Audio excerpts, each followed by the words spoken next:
All right.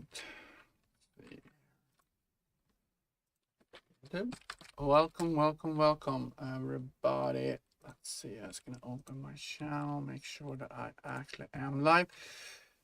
And yes, I am. Let's see. Audio seem to work.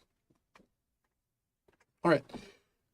Let's see. I think I'm gonna change up my image a little bit here.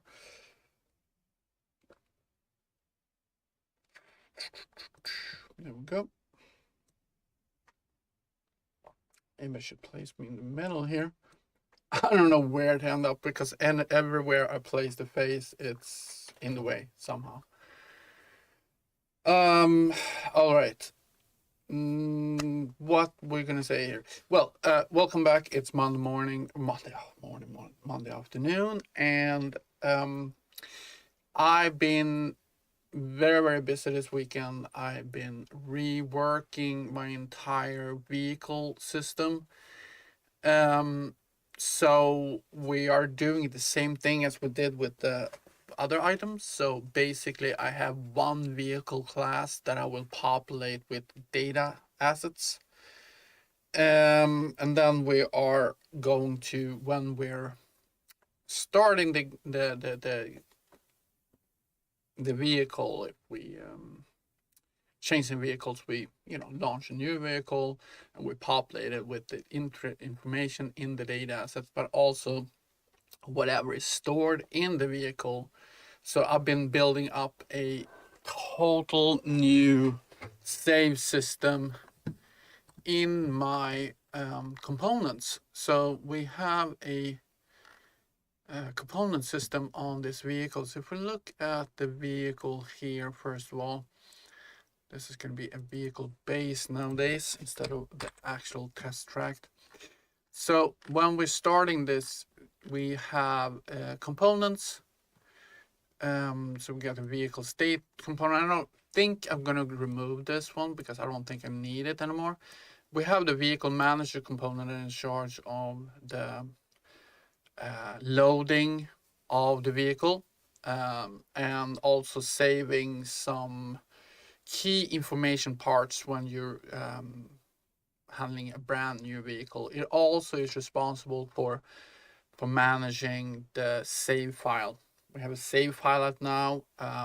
At some point, it will probably go over to server side, API, server, database system. But right now we have a save file. We got a vehicle inventory component that we are going to work a little bit more with. I call it vehicle inventory. Here it's actually an inventory component that will be reused for other items in the world later on. We got a slot manager, of course, and we got a targeting component that is handling the targeting when we're doing that. Let's see. Let's take a look at components we have here. So these components are attached to the actual vehicle and will handle everything to do with whatever you need to do with this vehicle. If we look at our vehicle manager component, we have some functions here. This is a little bit over my head. I had to research quite a bit to figure out exactly how to do this. It's not something I can really easily explain step by step. But we got load vehicle data. We got an initial save data, which is basically checking if we have vehicles. If we don't, then we're creating a new save file. Look at this a little bit. Initial saving here, it's checking if we have a file already, and then if it's not, we're creating a new vehicle. We are naming it. We are setting the vehicle. This is the name that we're using to pick up information. So this is all if it is a first vehicle. If it's not, then we are just loading a vehicle data straight up. But this is just setting up a first vehicle if we don't have any saved files or saved vehicles in file. Otherwise, we'll load up the vehicle. And checking the latest vehicle. So basically the vehicle that we had, if we had vehicles previously, we are storing that vehicle, the latest vehicle that we used, and we use its unique ID. And when we're loading it up, we're checking the latest vehicle we used, and we're taking that unique ID and we're loading that specific vehicle. So for example, if you have 5 different vehicles in your storage, it will load up the last used vehicle and not any of the others. So retrieving the vehicle array, all the information about the vehicle, and it loads up the basic information about the vehicle, which is basically the unique ID, the vehicle ID. So unique ID is the actual unique ID for this particular vehicle. The vehicle ID is the ID for the type of vehicle, the class of the vehicle, the name that we have in the data asset. And then we're setting the user vehicle name. So that's the actual name that the user can pick. So I haven't put in any functionality how to change that, but we're going to do that at some point here. So the user will be able to change the name of its own vehicle. So you have the vehicle class, but then you have the user name. All right, so that is that. And then of course we can load the slot data. So we're saving slot data in our slot manager. So we have a function here in the slot manager which handles all the slots, and we have save slot data. Very simple function. Just make me laugh when I say that, because it's not. It's extremely here. Save slot data. So basically, we're getting the unique ID of the vehicle, and we are getting the save path, getting the file content, and then we're let's see, we're loading that in, and then we're taking our slots, and if they've been changed, then we're saving that change to the data, to the slot data. And basically what it's going to look like is this. So let's see, that slots, this is actually empty right now, so I don't have anything. This is storage, same thing with the storages. So start to build up this save file function. So we got the storages, here's the slot, is actually empty. We got the user vehicle name there, and we get the vehicle ID, and we got the unique ID. And this is also what I've talked about, the latest vehicle ID. This will be updated when we're changing vehicles, when we're putting in more vehicles and we change the vehicles, this will be updated. And then we can track which is the latest ID, and we load up this information. And then when we begin playing, we're also loading up the slots and what's in the storages. Now, I haven't really worked much with this. This is just a test phase with storages and stuff like that. So, oh, sorry, this is actually wrong. This is the storages. Jesus, whoa. Yeah, this is this actual storages that we use, the vehicle user. For example, you have a main storage and you have a gas storage, or you have a ammo storage, or you have different vehicles can have different storages. And of course, these storages is based on the data asset. So this storage is of storage type 0, so that means it's a main storage.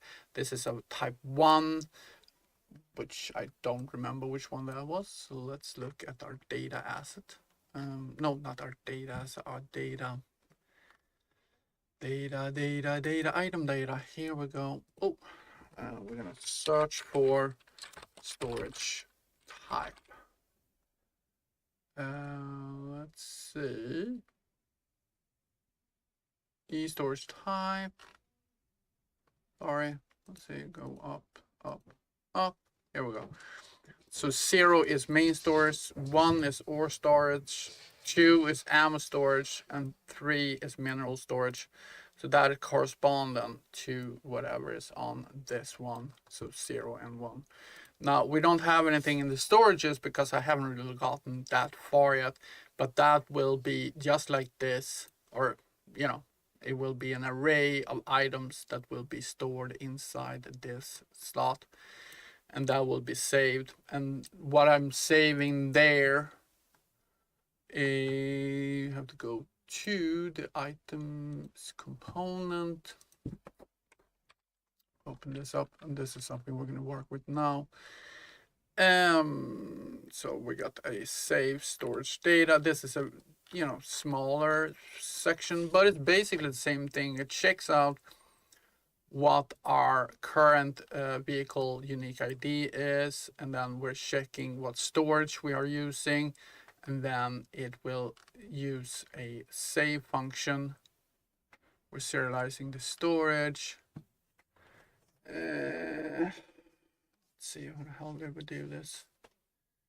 Correct vehicle, create a new array, loop through each storage in the inventory, and then what changed is updated.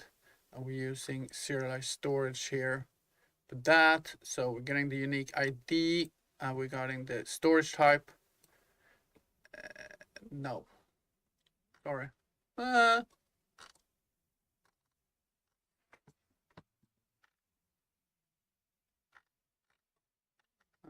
Telling you, I'm all lost when it comes to these things. Create storage. There. Find the storage.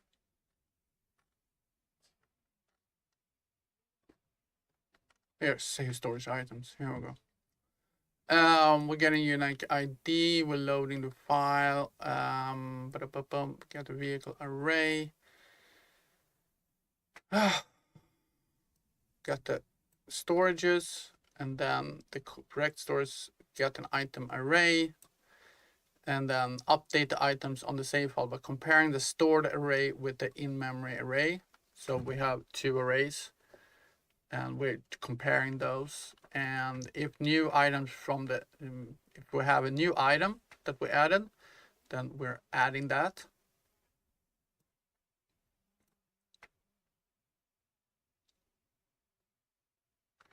And if it doesn't exist, well, so if it's added already, if it is in the, let's see here, Jesus, this is code I really don't know and very, very well. So this is if the item is in the memory, if it is in the items array but not in the in-memory storage. So basically, if it's on the save file but not in the storage, then we're going to remove it. And here, if it's not, we need to add it. So we're going to add a unique ID, module ID, item type, and active level, and that's how we do it to make sure that we can recreate it later on in the load system. Oh, tell you, this is crazy, this code. Anyway, trying to learn as I go, so that's what I'm doing. Anyway, so what we're going to do now is we're going to rework some of these things. Add item, remove item. And here we're going to also go get items by type. Jesus, dogs are going crazy. And we are going to check if an item is inside the storage system. So what we're going to do here is just going to do a for loop of my storages and check if by type.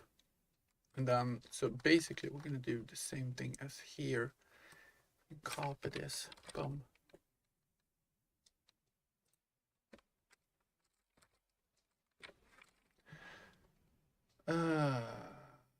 The storage,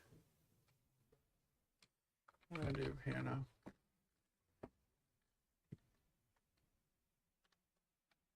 remove item. So storage item.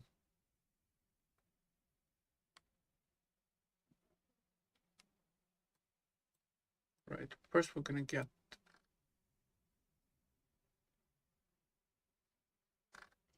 shit. This whole thing is not working right. So I need to work on this first of all. Get storage by type. So we need to check the storage.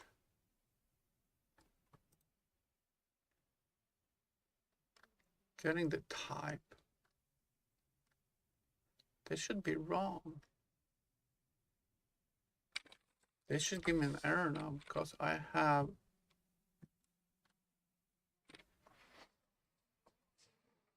Jesus dogs. Get items by type. No, that's good storage by type. Sorry. Got that. Get storage by type. Because that function is get storage by type. Got that here. So we want to have that first. So I want to check storage type. I want to get that first. Because I need to know which stores we are actually checking in, right? Yeah, but why are you?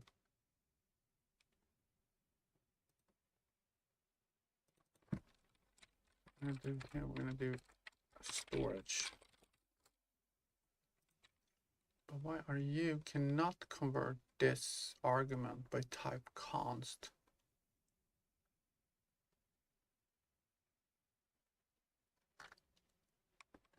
Storage type. This is so funny. What's the difference between these two?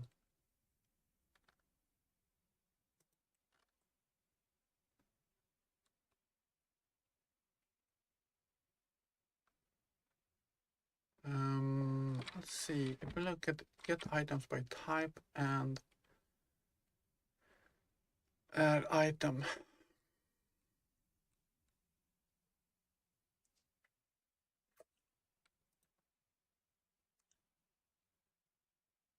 Get items by type. It's not anything weird. It's just a copy paste actually. It's the same fucking thing. Get stored by the. Why would that all of a sudden?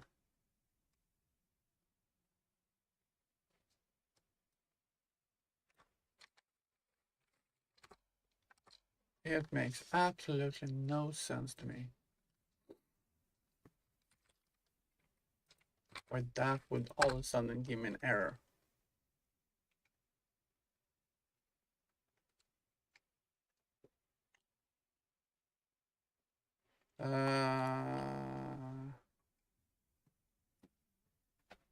Hey man, yeah,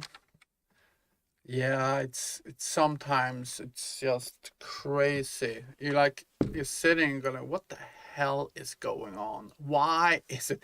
It makes no sense sometimes. I was sitting last night and I just couldn't get why a piece of code didn't work. I was just passing through an F string through a interface, and it just gave me an error and said that it's not overriding it. Yeah, JetBrain. And suddenly, after about 20 minutes, and I tried to figure out, and I Googled, and I even chat GPT'd it, and I couldn't get an answer. And then all of a sudden, I had to use a const reference for F string in an interface, apparently. It was just insane.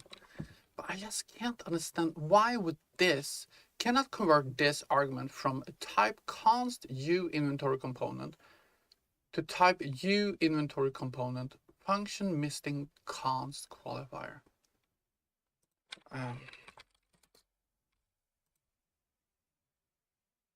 Okay, that is not right. Oh shit, that fucker. Huh. Alright. Inventory component. Oh shit. So get items by type. Let's see here. Get item type. Remove that. That means I have to remove it from the interface as well. Inventory component, stores interface. Remove that. Boom.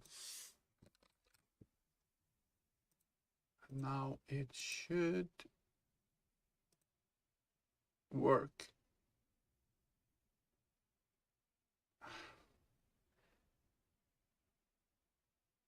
Yeah. I find Rider much better though. It's, I don't know, $15 a month or something like that.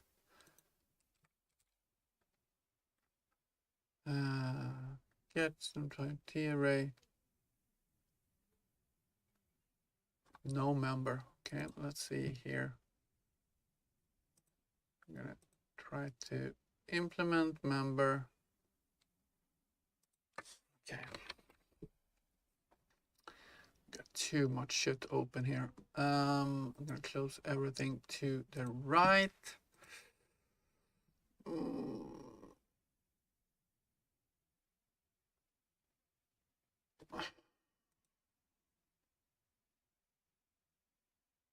It's not implemented, but then I'm trying. Okay, generate that. Okay. All right. So let's just boo. No. That's not it. That's the next one. Contains item. This is the one.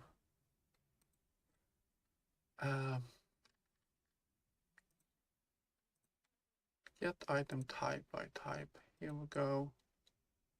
Implement member function from class. Click to navigate. Yeah. Shit. Rider. Sometimes Rider is just Rider. We're gonna do here. We're gonna do that. We're going to implement that. Come on. Generate that. And then we're just gonna paste it in, and we're gonna remove this extra stuff. And there we go. No more errors. Oh shit! It still says cons now. Oh, that might be. Oh my god! Come on, man. Remove that too. I don't know why I did it this way from the start. I could just remove these fucking things and have it done with, but okay. How about now? There we go. Shit. Okay. Let's see here. We're going to fix that. Remove that. We're gonna go and we are going to redefine that. Return is not going to be returned. That I just want to check this function first. Let's see. So there's a big fucking error out there. So returning is f-stored item array. We are saying get items by type in what storage type? Well, this one. And what type is this one?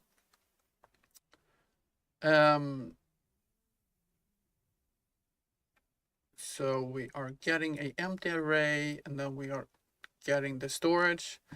And for each item in the storage, if the item is of a type, this we're filtering, adding them to our array, and we return that array. That's it. All right. VS Code free though. I mean, you used. Yes. So VS Code is awesome for certain things.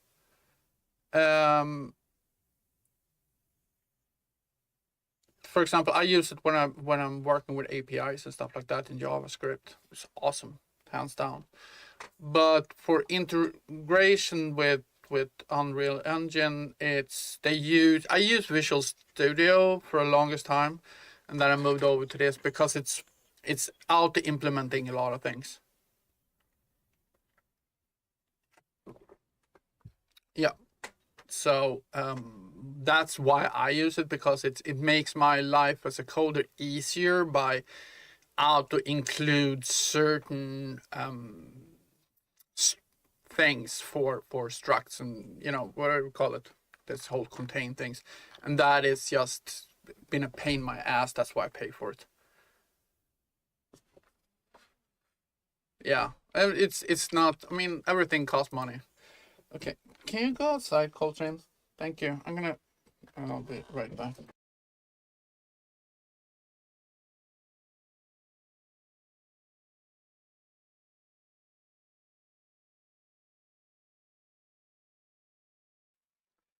It comes down to if you're willing to spend some money to make your life a little bit easier when you're coding. And for me, it's not that much. I mean, I spend a lot of money doing other things. Like I'm spending like $90 for Adobe's full series. I'm spending this and this and this. Is it $90? 63 plus 20 something. Yeah, something like that. 83, 85. Oh, if it's just a look, it doesn't really matter. To be honest, it's the functionality with includes and stuff like that. For example, here, Alt Enter to apply or Escape to cancel. So I could basically, I'm not going to do it now, but if I going to just get an include, I press Alt Enter and it automatically includes it for me. However, we are going to return. We're gonna get, let's see, contains items. So we're gonna return a bool. So we're gonna get the storage, the right storage based on the type. And we're gonna do for each. And then we're gonna say if there's actually one thing I don't like with Rider, and that is the switch system. When you adding a switch statement, it doesn't auto-populate it for you, and VS Code does that.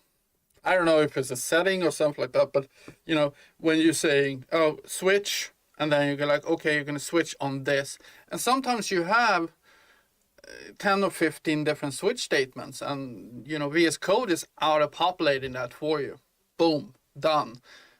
Here it doesn't do it. It could be a setting somewhere, I don't know, but that's what I liked. That's the one thing that I gone like, what the hell. If element contains, let's see, can't that work? Element is of type. Let's see here. Hey, key stop. Let's just put a test there. Element is auto reshaper storage. So type, why is this? Should do a. All right, I guess I have to do a regular for loop then. Let's do that. So int 32 I equals 0. I am best off using data assets for my all weapon attachments, so I can add recoil and sway multipliers to each attachment. Am I best off using data assets for all my weapon attachments, so I can add recoil and sway multipliers for each attachment? Let's see. If we look at that, for my weapon attachments, well, I actually don't know. I mean, the thing is that what would you? I don't know what recoil and sway multiplies to each attachment. So is that a value that you want to add?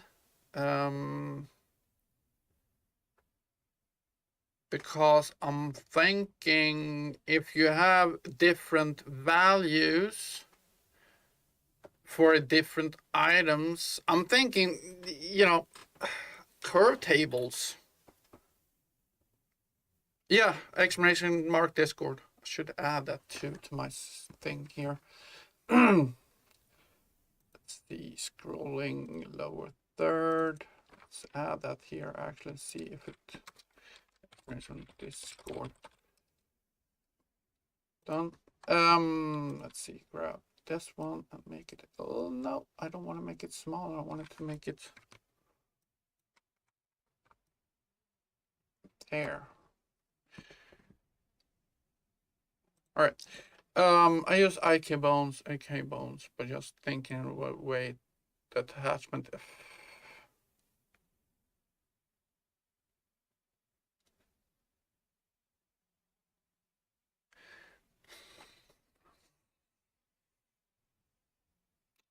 Yeah, the thing is that I haven't gotten to that point where I really dug down to how meshes get interacted with recall.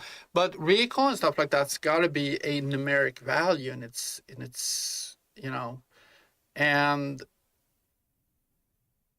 you should be able to control it by code, by numeric values, and if you have different tools with different, yeah. Now that's I think is the best way to do it. Well, to find out a. But don't trust ChatGPT all the time because they are not. You need to ask follow-up questions. Otherwise, he can dig you down to a hole where it's like, what? This is not gonna fucking work. But I use ChatGPT when I analyzing problems, like you said, like you do now. No, it's not useless most of the time. It is best at one thing, and that is analyzing issues. So, how to approach a problem and try to figure out the architecture of a certain thing. And what I tend to do is I ask ChatGPT. I put a long fucking explanation on what I want to have accomplished, and he give me a explanation, and then you take a part of that and you try to break it down into smaller pieces, and that usually mess up things. It end up pretty okay. Helps me understand things when it comes to telling me how to do something. It doesn't know everything. No, it doesn't know everything. I can tell you, if you ask them anything about the basic elements of Unreal Engine, he has no fucking clue. I tried to figure out how to do things in Slate. He was all over the place. I spent like 4 hours trying to figure something out with him with Slate, and it was just bullshit. It didn't get anywhere. No.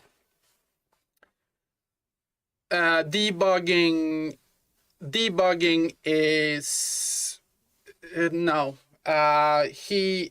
ChatGPT is really bad at debugging. If you have a problem and you get a warning, he can point you in the right direction.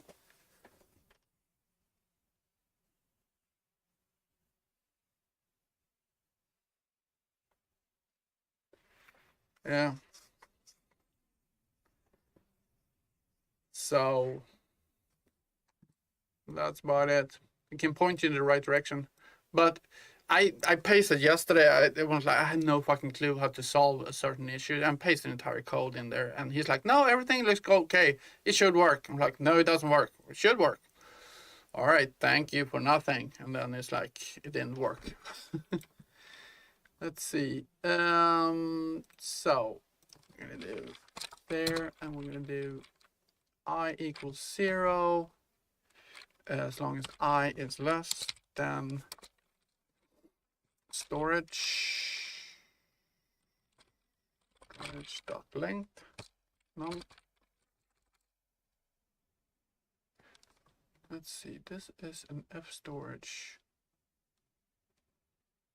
This is an array. This is a. Sorry, this is storage by type. That vehicle storage, yes. Oh shit. Let's see here. That is the storage. So we're gonna do element. Sorry, element dot. Oh shit. Element.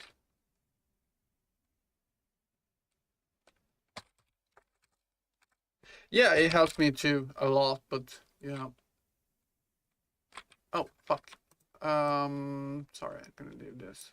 I'm gonna do this. So for each. Come on, man. For each. And do storage. Don't remove that. I'm gonna do that. I'm gonna do element dot. Here we go.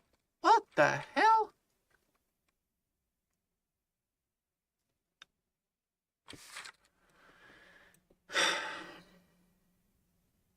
I'm gonna look at this now. Get storage by type.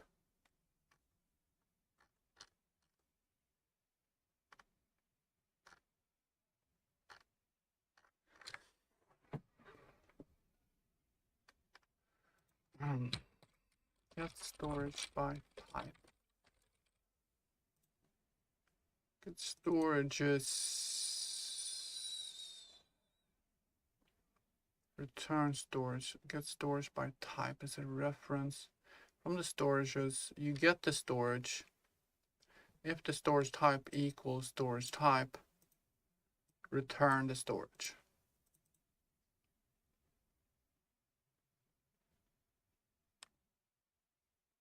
Which is a reference to the storage. The storage, if we look at the data asset or item data here,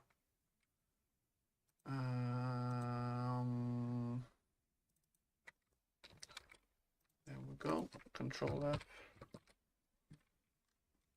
And app storage is supposed to have this.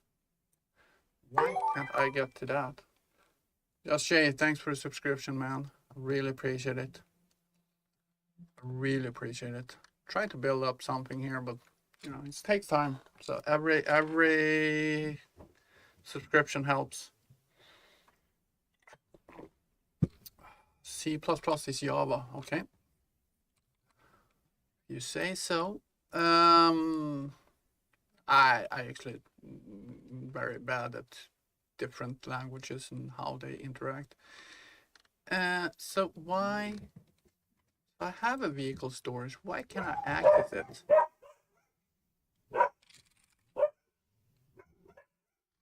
Seems odd.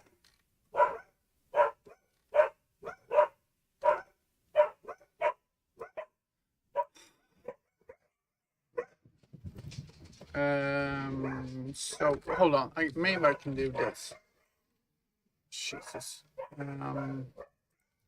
So I want to have a T array of the stored items.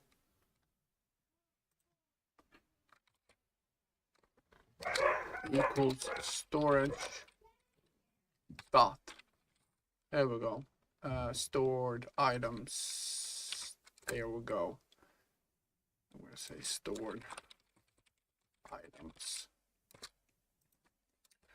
And now we can use this one on that one. There we go. Oh, Jesus. And then we're going to say contains element.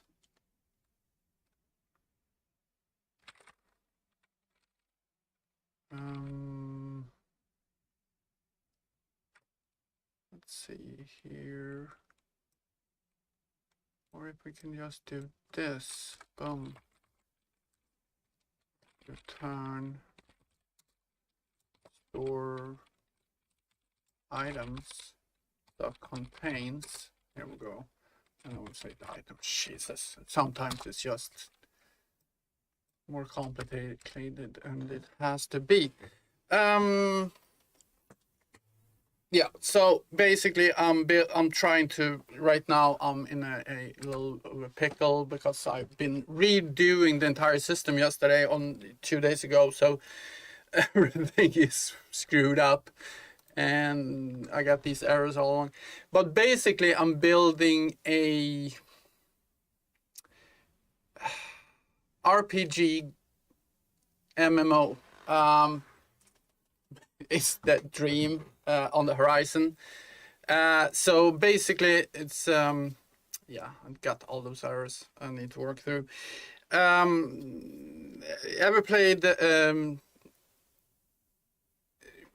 okay, let me take it from the start. It started out, I was playing EVE Online, and I've been dabbling around with how you make games. I've been doing some tabletop games, and uh, through for mobile devices and stuff like that. So I've been dabbling around. I haven't really been deep into it, but I tried to learn more and more and more. And then I sat and played EVE Online and go like, how the hell do they do these things? How do they get all these values? Um, how do they? How does everything interact with each other? And I was sitting there like, what the hell? I really would like to understand how the concepts work. So, and then I stumbled across a tutorial series, a whole teaching experience on Udemy about the gas system, which is the ability system that Unreal Engine have. And as I was working through that, it started to come down. All these little coins start trickling down, and I start to understand how everything start to interact with each other to build a advanced game as Evelyn actually is. I mean, it got 20 years. It got a lot of spaghetti code. They always talk about the spaghetti code in EVE Online that nobody actually knows what the hell is going on under the hood because it's so much code that just been piled on top of each other. Anyway, so I'll start to go like, okay, maybe I can actually, I want to learn, I want to understand how all these things interact. How do you add modules to affect abilities, to um, affect different parts of the game? And so I start building it started out as a clone based kind of deal for EVE Online, how you take a module on a vehicle to put in another, in different slots to upgrade it. And I started going like, this is cool. I wonder if I can do something, a game based on this whole modularity, where we have different vehicles and you can upgrade your vehicle with different modules, but I'll do it more of a land based instead of space based. I do a land based version of it where we can have different mechs that fight each other. You can go out and mine stuff, rocks, whatever, build whatever you want to do. And I know that it's a huge task to do. It's gonna take way more time than I probably have time for. But I wanted to at least start with it. And my idea was that I can stream it. I work a lot of hours doing these off stream, but then I can stream a few hours every day and just talk with people. And I'm just interested in streaming. I love streaming, but I also want to learn as I go because I don't know the system very well. I've done tutorials and I've done this training class with Steven Bari, I think his name is. He's really good at it, but it's not until you actually sit and do it yourself that you start to get the information and soak it in and really understand what the hell is happening. So that's basically what I'm doing right now. I'm working on a fitting system where we can add modules to the ship. We already have that part done. Now I'm working on an inventory system on the actual vehicle so we can drag in things between the station storage and vehicle storage, so we can pass modules in between them, and also working on where we are going to be able to see all the stats that are applied to the vehicle on the screen, where we can basically, so I'm working right now on a fitting window where whenever I drag something into a slot, it will update the presented data, the presented information that you have on screen. And all this intertwined with each other. So right now I'm working on the inventory system because it's all, interconnected with each other. So I hope that explained a little bit what I'm doing, or if I didn't make any sense at all, please let me know, and I'll try to really move the ball forward so you can understand what the hell is actually going on. Because I understand, yes, coming in here and I'm sitting with two functions and struggling like crazy to get them to work, but it's because I've been reworking everything into a system right now where I have this whole thing. Is because each ship should have a different amount of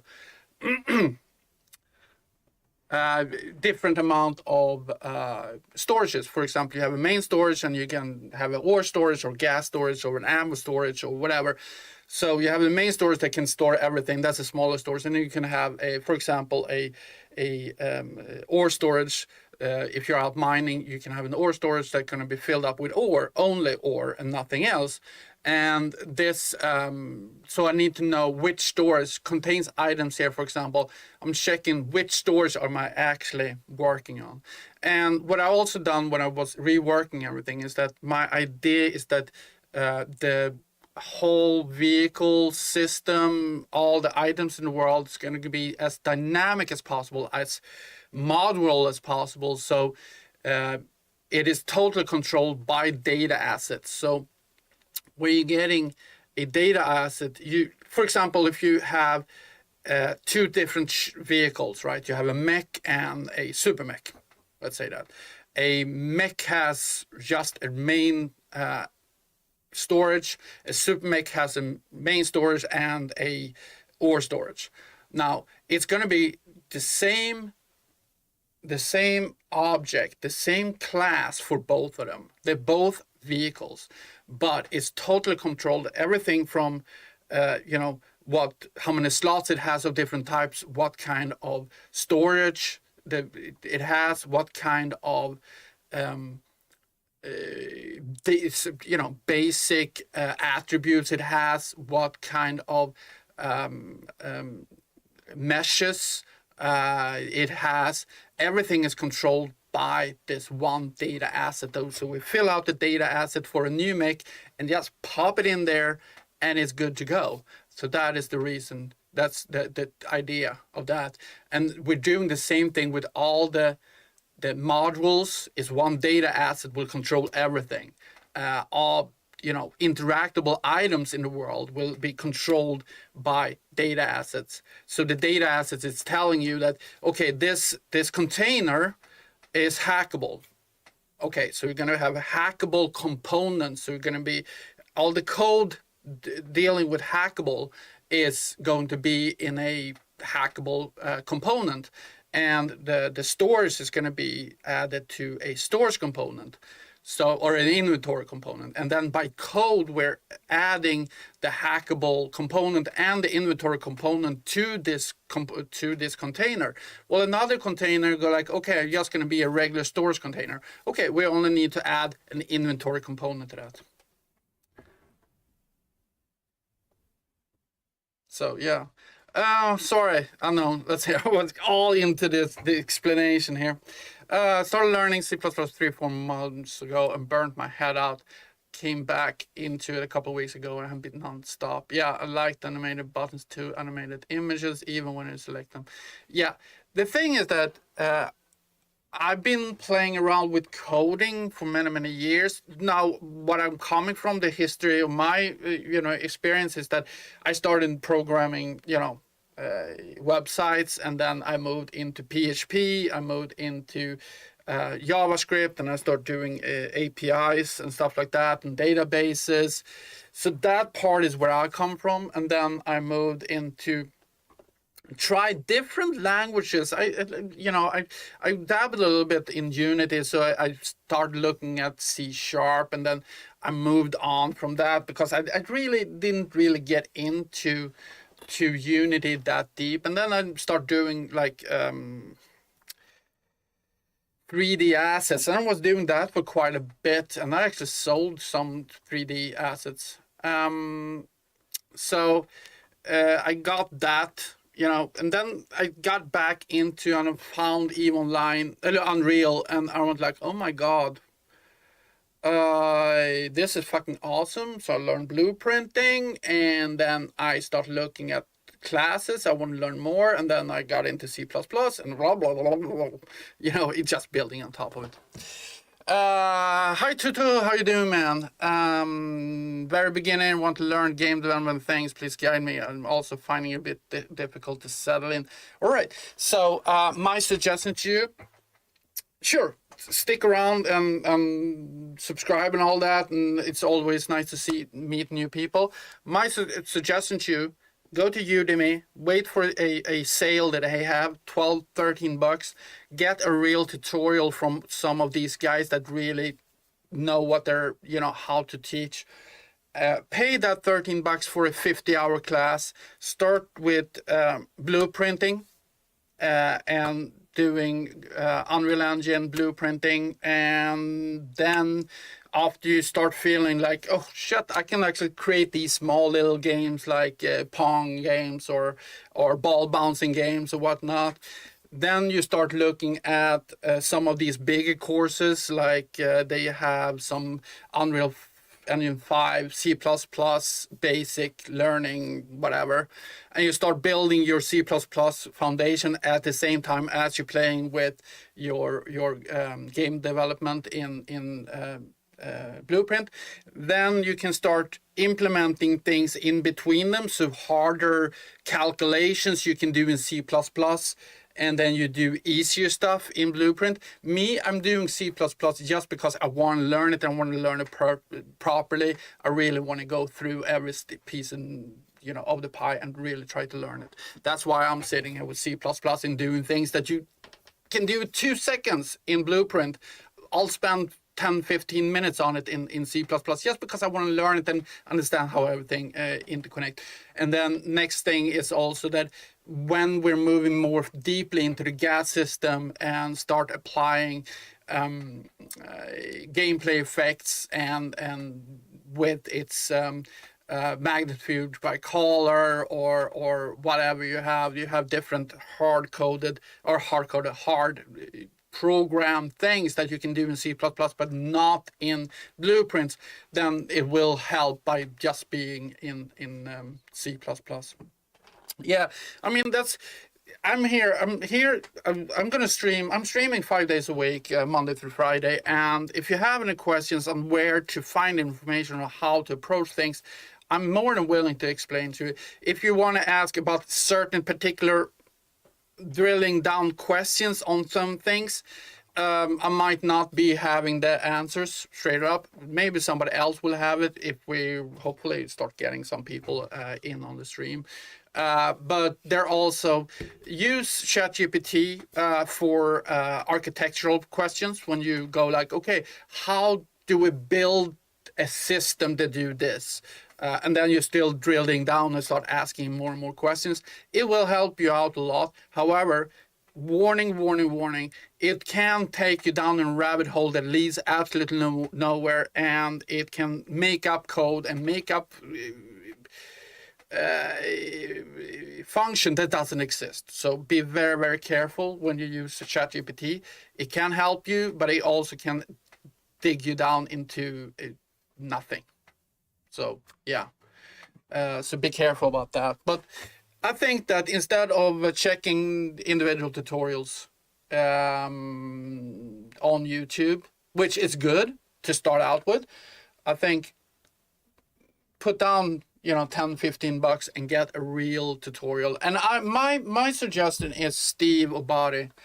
Steven, is he has classes both for blueprinting, and he also have classes for C++ from the base up.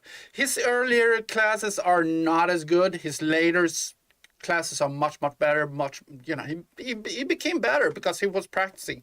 Practicing makes perfect. So he was practicing making. So some of these classes earlier, it will teach you the basics of C++, but then as he progress his knowledge and progress how he teach things, his latest classes are really good. And he's just got out with a brand new. I don't have any affiliation with him. All I did was I've been watching him. I paid him and watched him, and but he has got out a brand new blueprint class for beginners. So I think that could be somewhere to go and start out with. Oh, okay. Oh my God, I love going on a rant like that. It's so. I know it's not much coding, but I don't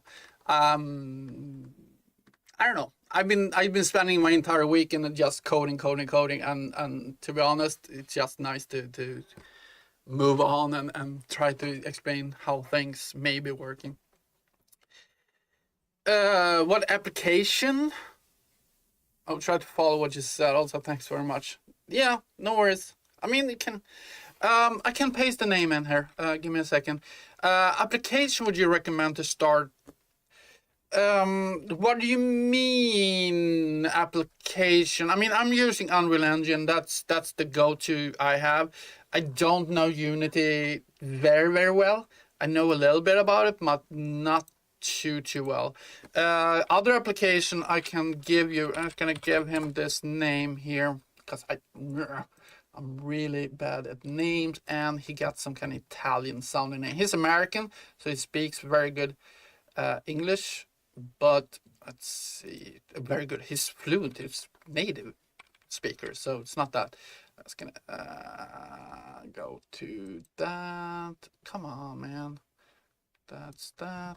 I have to step like multiple steps to get anywhere. There we go. We're gonna go there. I'm gonna go. So this is his name. So yeah, search for that. Let's see where I'm going. There. All right. Applications. So for game development, no worries. For game development, I say Unreal Engine. And then Blender for 3D stuff. Blender is a free, open sourced, really good application. I've been using it for 10 years myself. It's really good. Texturing, I'm using Adobe's Paint. What do you call it?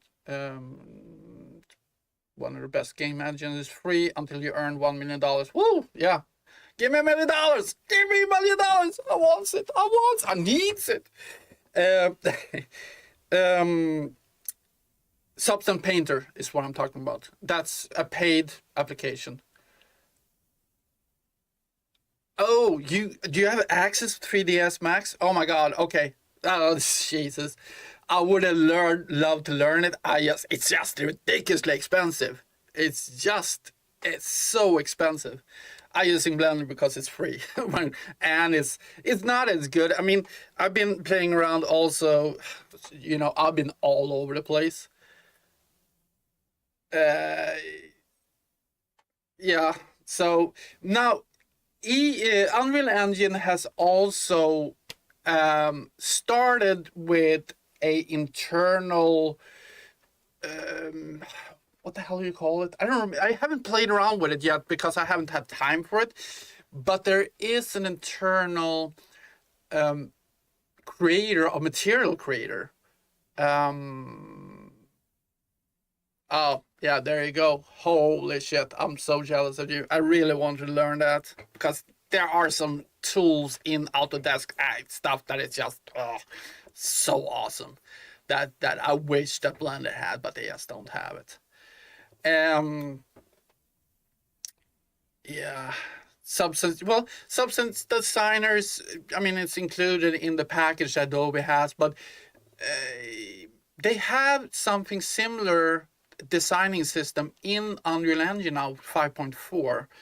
I haven't played around with it, so I don't know how good it is. So yeah, but I mean, also the material editor in Unreal Engine is really good. Hi Dipender, how you doing, man? Welcome in. I hope you had a good weekend. Yeah, I don't really know how good the designer is here. What the hell? Cannot be used before it's initialized. What are you talking about? Oh shit. That's now we're getting into fucking code. I have no idea. Let's see here. Let's take a look at this. Illegal indirection. Item store. Oh shit. Okay. Yeah, of course. This is exactly what I just. Oh shit. Ugh. All right. So we need to do the same thing as here. There we go. Boom. So stored items. So get items by type.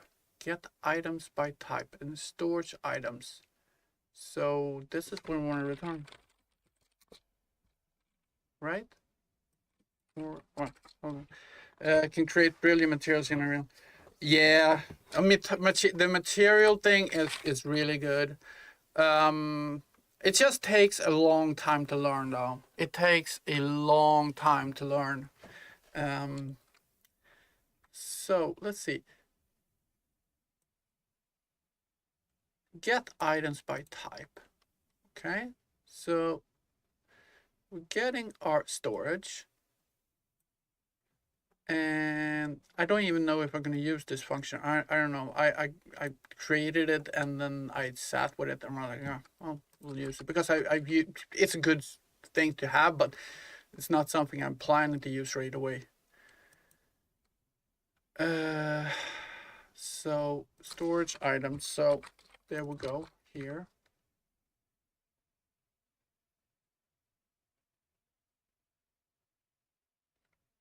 I think that's it. That's it. That's it. What we need to do. Oh yeah. Oh my God. But you know, these are people that are spending, I mean, that's their job, just creating materials. I mean, this amazing, these images you see, videos you see on, they're like, this is what you can do with Unreal. And like, yeah, if you have a degree in material creation and work with it, I mean, have you gone into these materials, these really professional materials, and just looked at them and see this whole network on nodes? It's like, yeah, no, wow, I'll spend money not to have to deal with it. Yeah, it's amazing what they can achieve. Amazing, absolutely. But honestly, spending that time, I mean, they have a guy that is really good. It's a Asian guy that doing some tutorials on. I done his tutorial um tutorial, his videos on oh my God, what do you call it, the VFX system that they have here. Let's see. I was gonna grab this because I cannot remember it. Jesus. Blah, blah, blah. Sometimes I feel like my father, when he was old, he started forgetting things. He just couldn't pick up things. I wonder if that is what's happening to me. Is that I have problems just. Oh my God! Come on. Where can I go? Students notification. Don't. Oh my God. Sorry. I'm at Udemy right now and try to figure out where the hell to go to get this information. My learning. There we go. Loading, loading, loading.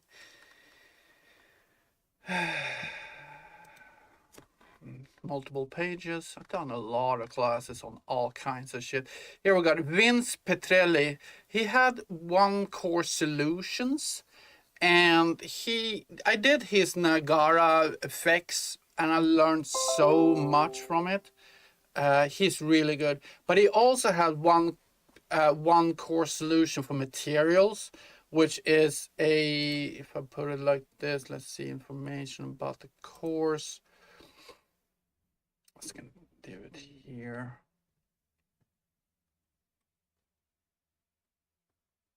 Um, 16 and a half hours on demand videos, and sometimes can be a little hard to understand exactly what it's saying, but the information he provides is just amazing, and he's a 4.8 out of 5 stars instructor, so it's really good at the information he's providing. I'm going to put that in here just so you know. There you go. He's also very, very good at certain aspects in Unreal Engine, such as, materials and VFX and stuff like that. Yeah. So I'm doing 3D assets. That's what I started out with. And to be honest, I usually could create these amazing, actually pretty freaking good 3D assets. But when it comes to materials, I like, oh my God, I'm done with this freaking thing. If I created I don't know, AK5 or something like that, it's a German, Dutch weapon. I created one and it looked really good, and I was like, okay, I'm gonna texture it. I go, no, I don't want to see it, so I put it in stack. So I had a whole stack with things that I need to put materials on, and I'm like, no, fuck this shit. I'm done. Because once I've spent like 15 hours on or 20 hours on one mesh, it's like you don't want to see it again. You just want to put it somewhere else and just leave it. So, and for some reason, materials has always been my downfall for everything I do. I really have a hard time in understanding how materials impact, because right now the way I do it now is that I get my 3D asset and I bring it into Substance Painter, and I get these texture maps, UDIM maps exported, and I implement those straight up in Unreal Engine. I don't know if that is the perfect solution for a game that is not close up on anything. It's a little bit distance on most of the things. Maybe it's okay. I don't need to go any deeper than that. So, all right. So let's see here if I can get this to actually load up, or if we're moving on.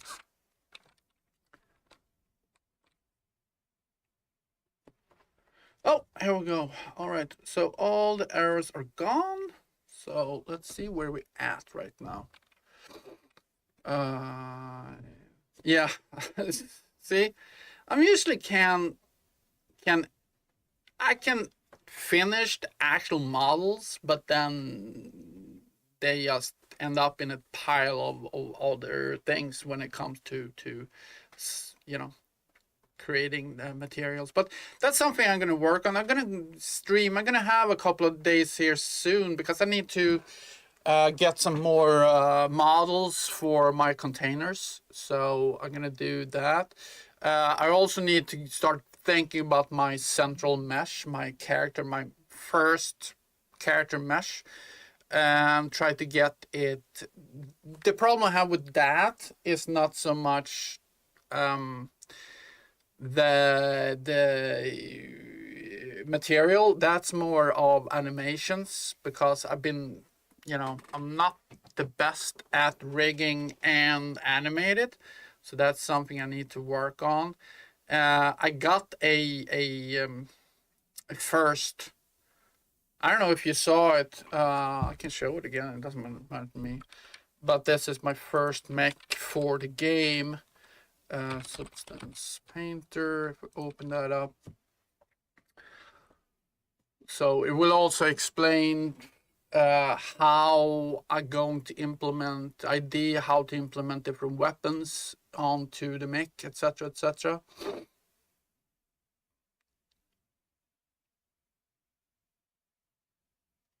So let's see here, close that, I'm gonna open. So let's see, mech.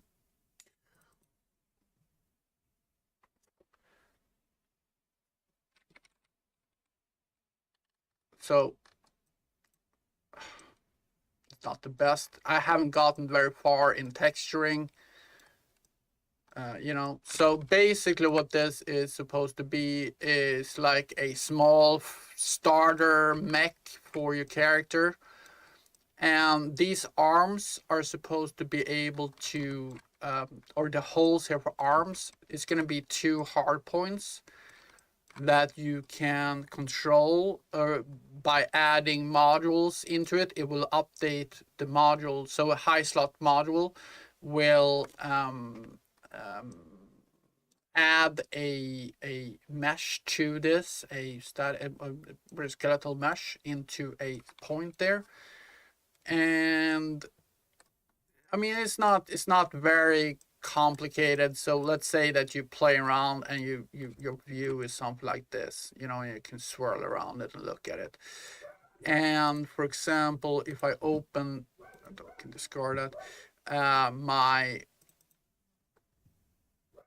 arm here, this is one of the weapons that will be attached to the arm. So this is the mesh for that. So you see where it's supposed to be attached to the mech. And this is supposed to have ejections and stuff like that, and movement. We have bones on this, so this whole thing can go in and be like whenever you launch, fire a shot, it can animate it. So yeah. So that's the idea of it. But I got to this point and then start programming. I'm like, okay, I can take this later. All I need is some simple mesh and just do something with it. And then whenever we are ready to start implementing gameplay and firing mechanism and stuff like that, that's when I can start implementing this. But yeah, I mean, this is pretty freaking simple stuff. I mean, I did this probably took me 2 hours or something like that. I mean, especially with the new tools that we have in Blender, where you can, you just basically cut everything when it comes to hard ops. It goes pretty freaking fast to do. It's you just take a mesh and you just cut out everything and you add some things and you just add some loop cuts. The thing that took the longest was actually to have a high poly and a low poly and bake it. So it was more of that whole process to get 2 meshes. Yeah, I mean, everything has its time when it's supposed to happen. And for me right now, I need to get all these things working with the inventory system, and all these things and the slots. Now these things are basically done. Well, not done, but we have functionality on it. That's the way I want to rather put it. Now we're working on getting the storage and presenting the storage and everything, and get these things to be populated by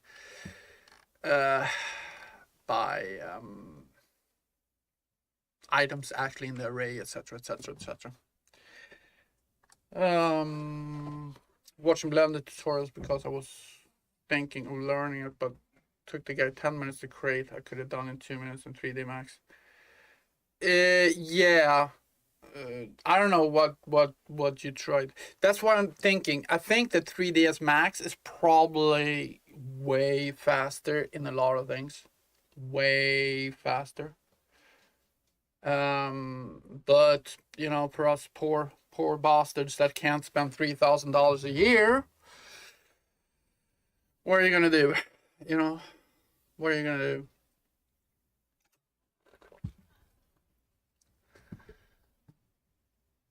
But we got some functionalities working though. I just want these storage stuff to start working, but we got some stuff working for us here.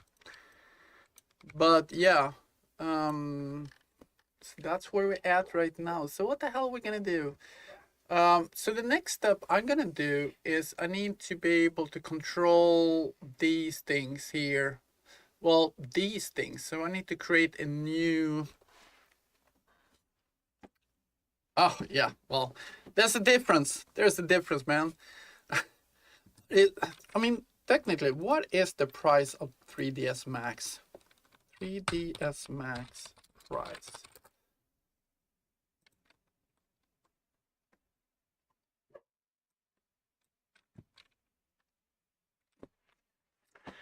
Yeah. Yeah. Yeah. Um. Yeah. I mean, that's just. I mean, sure. If you buy it for, they probably have some kind of deal for whatever. But you know, you just see this, and all you do is like, okay, close down. Thank you.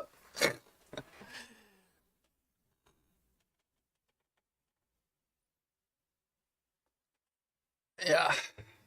Yeah. I mean, it is ridiculous.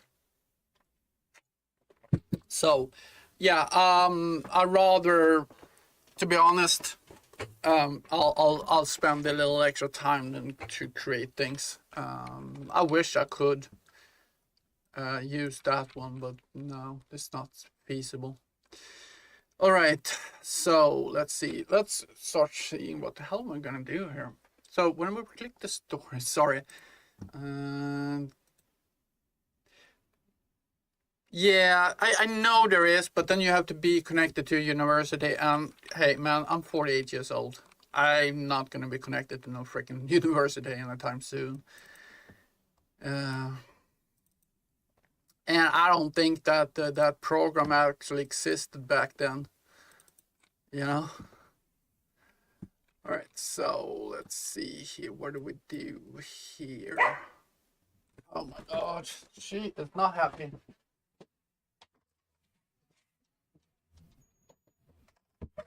All right, all right. My little girl, she's sitting out there in the hallway and is pissed off that I closed the door. Cause I have to close the door because the boy, he cannot handle that I'm sitting and talking like this. He just can't. He has to start walking around and get all upset and all pissed off. Well, she doesn't really care. She want to climb up and give some cuddles for about 30 seconds like this. And they're like, oh yeah, my daddy. And then she goes and lays down on the on the couch that I have here in this office. Oh, there you go, girl. There you go. Yeah. We gotta start working now. We gotta get this done. Yeah. Well, either now or later. Also gonna do somehow I need to do a monthly, you know, last month on Galaxy's Dawn, something like that. You're gonna go out now? Oh, you don't want to be in here anymore? All right. Bye bye.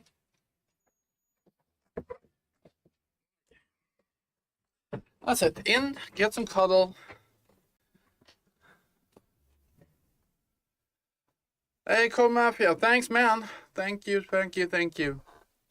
Yeah, she's. They are so different. There's the same breed. They're, but what do they call this? But they are so different. So freaking different. It's just crazy. All right, so let's see. Where are we here? So this is where we're gonna have vehicle store. Oh, I have that. Nice. I totally forgot. I created vehicle storage. Created that. Nice. Noise. Okay. So this is what we're gonna have here. And these need to be populated in code. So I cannot, add them straight up here. This is my scroll box that we are using for items. And this is a horizontal box. This is an overlay. Wow, this is an overlay. This is, let's see here, my progress bar. So this is my storage size progress bar. Okay, what do we got to the bottom here? Oh yeah, that is the okay. So this text here is current storage. And this is max storage. Oh, no, I've been working. The thing is that, if I put it like this, I saw myself, before I started embarking into this whole progress, or this whole project that we're doing now, I saw myself more of a UI specialist. So I've been working quite a bit with widgets and try to find good ways to implement things into widgets and all that. And for me, it's always, this is what I feel that I have most control. What I know what I'm actually doing. Doesn't mean that I actually do, but compared to a lot of other things. And that's, I think it's why, the reason I think is because I feel that I'm more of a data-driven person rather than environmental or VFX or materials or whatever you have in the world. I really like to dynamically change and alter data based on what's coming from data assets, or what should I say, APIs, or storage databases and such on. So we're gonna do max storage text, because I've been investigating this as well, how to actually implement the current storage with max storage. And controlling the progress bar. But so what we're gonna do is every vehicle will have a current storage, how much is in the storage. And that will be updated depending on what we put in the storage. So each item that we have in the world, each module, item, whatever, is gonna have a value saying that the size of this is X. When we drag in the item into the storage, it will update. First of all, it will check how large is the current storage, how large is the max storage, and then can I put this item into the storage size-wise and it will not exceed the max storage. When it says yes, you can do that, it will put it into the storage. It will update the current size of the storage on the local local vehicle. And when it does that, it will automatically call a gameplay effect that will update the total. So we'll override the total amount of you will have an attribute on the gas system will say that the current storage. So you're going to override the current storage with the storage that you have on the item. So you don't have to, you're going to have one gameplay effect that will control how much what information we pass on to the gas system, because otherwise you're going to have a gameplay effect that is going to add going to send information to the gas system, and every time we remove it, we're going to use another game asset, a gameplay effect to remove it, and you need to keep track on that, and that's just a mess. So it was better to just say, here's how much space we have. We're going to override that in the gas system. Hi Crimson, how are you doing, man? Hope you have a good day. So that's what it comes down to. I was, kind of trying to figure out how do we actually do it, but I think that's the best solution, is to have a value on the vehicle saying that current storage in the main storage is this, and we pass that on to the gameplay effect, and through a function on the gameplay effect that we are going to use, and that's the Jesus, do you think I remember the name of that? Gameplay effect execution calculation. So it's going to be a whole thing. I need to really, I know I worked with it a little bit in the class I did on Udemy, but I'm not 100% sure. So this is going to be a good teaching opportunity for me to really learn about it, because this is the same system we're going to use when it comes to damage application and debuffs and whatnot, different, different type of ammunition and all that stuff. Yeah, so that will be a good teaching opportunity for me whenever I get to that, which will probably in the next few days. I need to start working on that. All right. So what the hell are we doing here? So the next thing I need to do then right now is just to make sure that we are populating this through code. So let's see. We are clicking that, we're populating with this. So that's the horizontal box.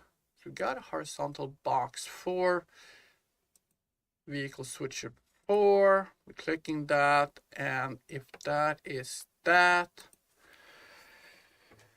let's see. I was trying to figure this out the best thing I can. I think that these horizontal boxes should be here,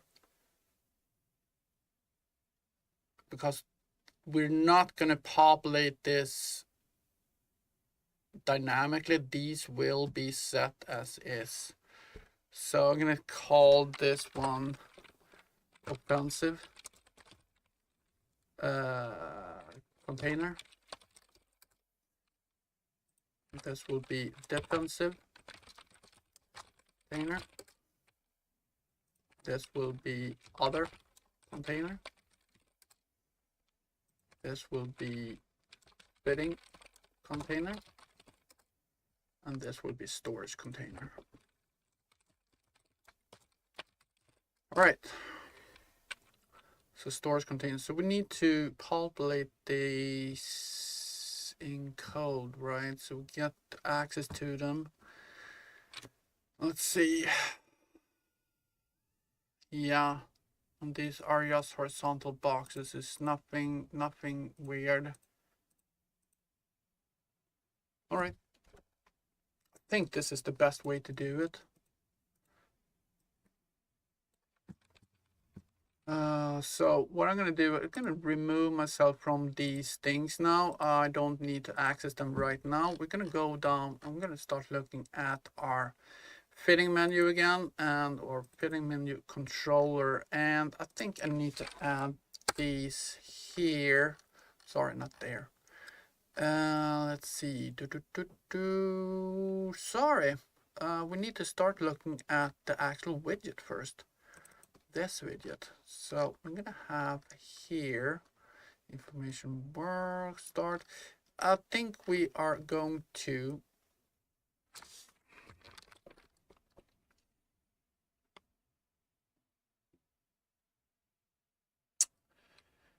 should I do it? Should I just populate it because all of these are going to be populated anyway.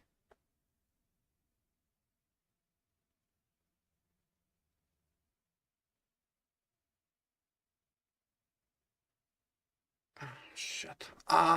This is, decisions. The only reason I wouldn't do it this way is because I will minimize the code in C++, but I don't think it actually matters. So what I can do here is, I don't know. We'll add that anyway, because I just gonna get that one as well.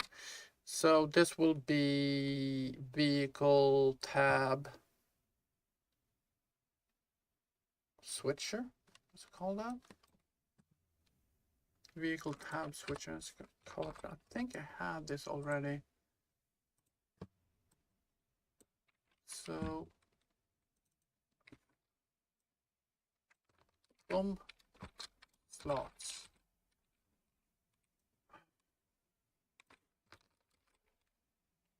It's just gonna be somewhere we can populate it. Thing is that I have it here. Maybe I can just do. No, I don't know. I don't know which one is best. Create a health percent bar and ammo count. Is it better to create a health percent bar and an ammo count in my HUD widget, or create them as separate widgets and bring them into my HUD widget? I would think that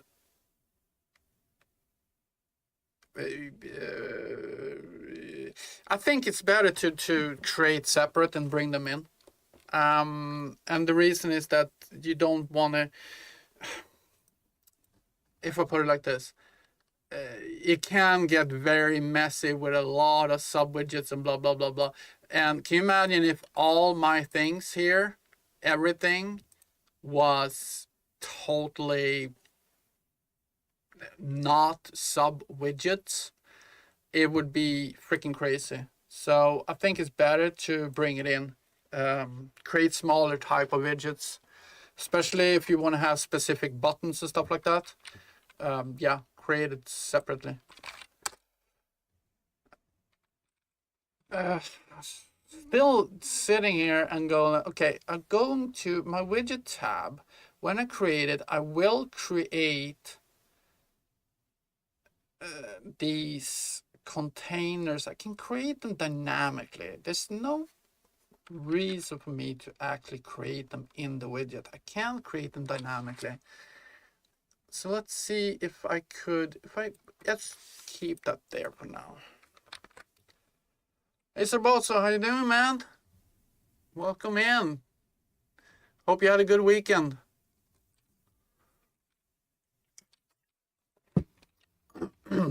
So I'm gonna check my code here.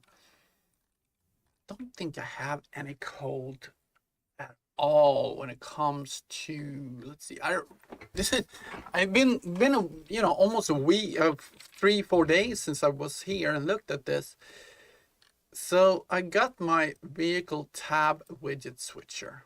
Okay, I got the switcher. So now I can populate it with its children.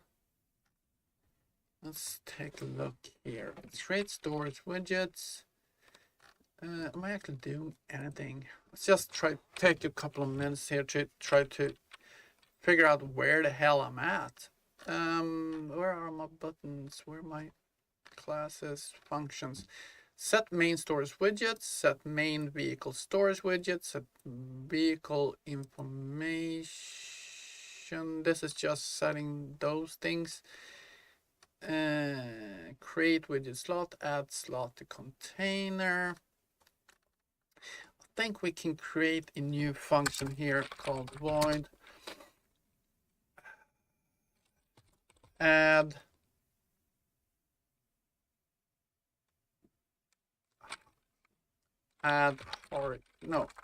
boxes, add box to vehicle tab.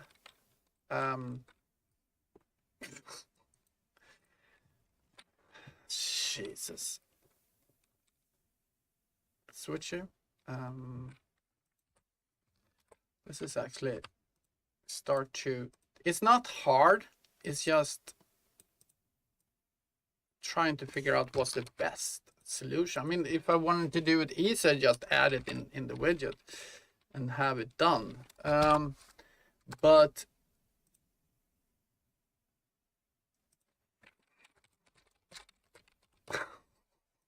I'm so bad at naming shit. Add vehicle tab widget switches sub boxes. All right. Well, at least people, you will know what it is. All right. So I'm gonna have 5 boxes. 1, 2, 3, 4, 5. We're gonna have a tabs. Okay, so we're gonna add in32 num tabs equals 5. This is gonna be 5 boxes right now. Let's see. So we're gonna take the for each for loop I equals 0. Okay, and then inline, and I don't know what int32 I equals 0, as long as I is less than num tabs, and we're gonna say I plus plus, and then we're gonna do that, and there we go. All right, so for each of these, we're gonna add a horizontal box.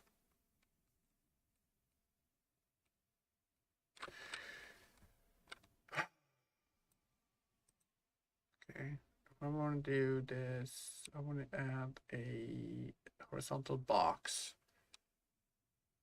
Should we have a trying to figure this out properly? We're gonna have a T array of new horizontal boxes called vehicle tab widget boxes. There we go, and there's going to be pointers. Vehicle.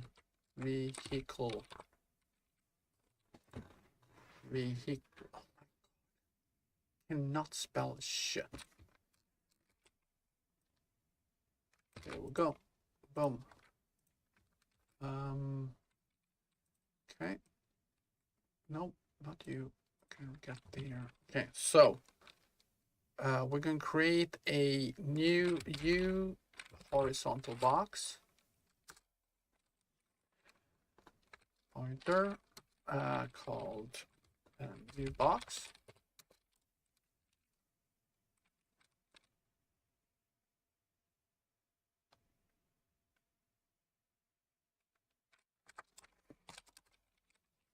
Or should we do this slot? I need to do it as a slot.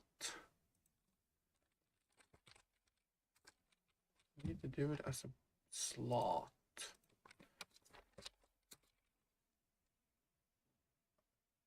Shit. How the hell do I do this?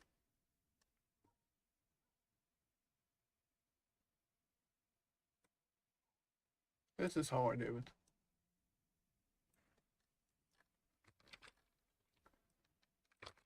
That's it.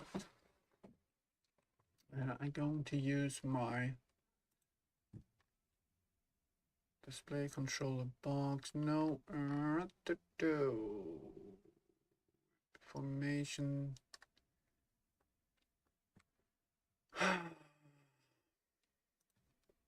Trying to understand what I'm doing here. And there we go, vehicle. That's the one we want. That is not the slot we're looking for. Oh, that fucking dog. New widget switcher slot. That's the one we want. Paste that in here. Here we go. New slot. Dunk. Dunk. Add slot.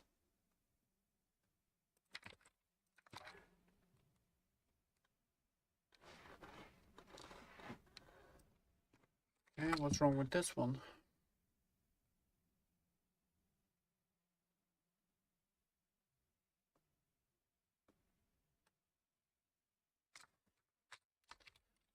Add file. New slot. That's not it?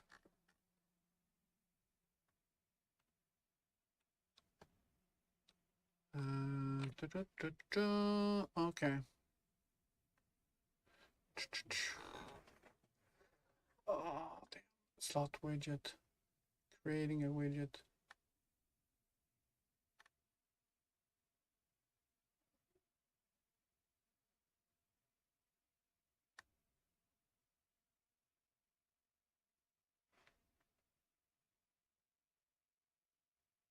All right, so what are we gonna do here? I'm going to, I want to add this whole, oh, I want to add the slot. Let's see, slot to container. Let's look where we're doing this. There we go. Thanks, man. I am irremediable. Thanks for the subscription, man. Really appreciate it. Sorry, right now I'm sitting like, what the hell am I doing? Trying to figure stuff out. So we want to create the slot.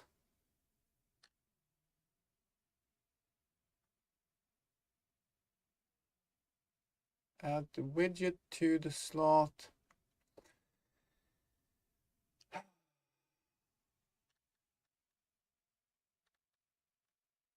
Sometimes it's just, I look at my own code and I'm like, what did I do here? But,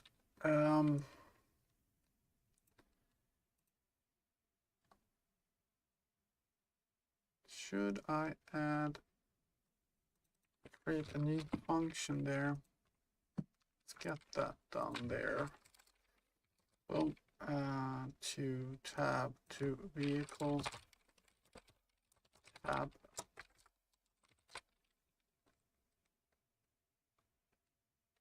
Switcher. You avoid. Oh my god, that freaking dog is going to drive me crazy. At least not me who's barking at it. It's my wife and she can freaking handle it. She's a dog person.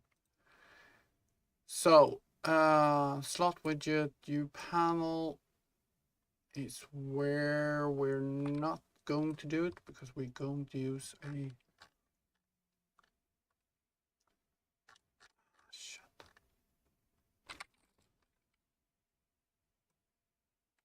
care about that. The widget, view panel widget. Why am I feeling like I have no fucking idea what I'm doing?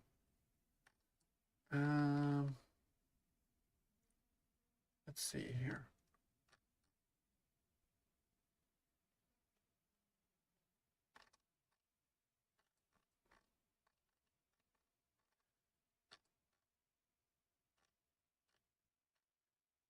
And that's the one I want. So there's a U widget switcher.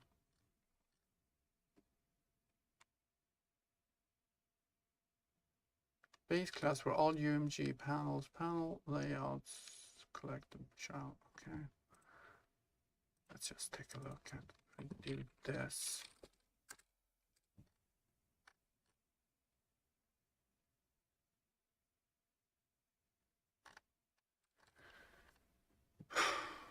So we're creating our slot. We're creating our widget, which is slot position widget. No. So this is going to be the widget we created. Oh, right. To be honest, I haven't even created that yet. think the subclass of this thing.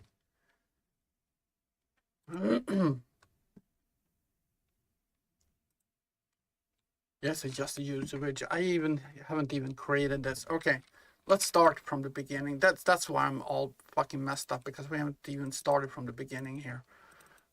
Public UI. That's why I'm all fucking messed up in my brain right now. So we're gonna do this one is the one we want. Create a C++ class from that. We're gonna call this vehicle storage. Vehicle storage. We're gonna place it in the right one. You know, if you don't do something right from the start, then you know, and you try to access things in the middle, you just get you confused. At least me, I'm getting all confused when that happens.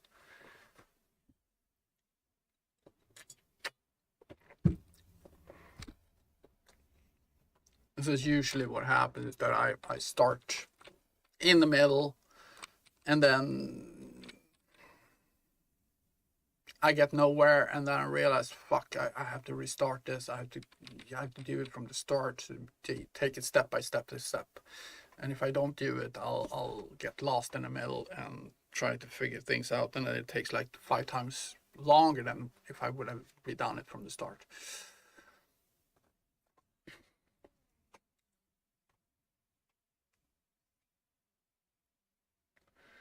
Because I've been doing this over and over again with other systems. So, and that's the same thing. I wonder if I starting at the wrong position, because I start adding things with storage before I even added the button functionality to choose the storage.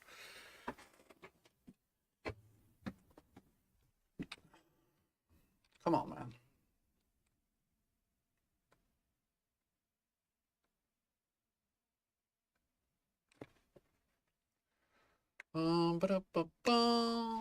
Yeah. No, I don't want to see that. I'm gonna do is I'm going to restart this. Save that. Yes, thank you. And what we're gonna do is remove that. Let's do that. Oh, let's see here. Fitting window. We're gonna do it. Boom, boom, and no, do that. Stop with that. Thank you. And it should have done that. I'm gonna restart this. I need to get these new widget here.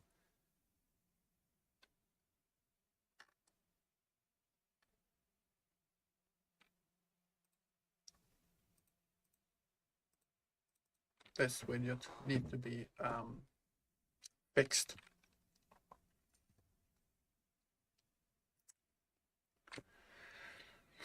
And same thing here, nothing happens until I create this and add it. So we're gonna take it step by step here. Let's see, you're gonna open these two, yes. And we are going to go into my graph. I'm gonna go to class settings, I'm gonna do that. I'm gonna say vehicle storage is the new parent. Thank you. All right.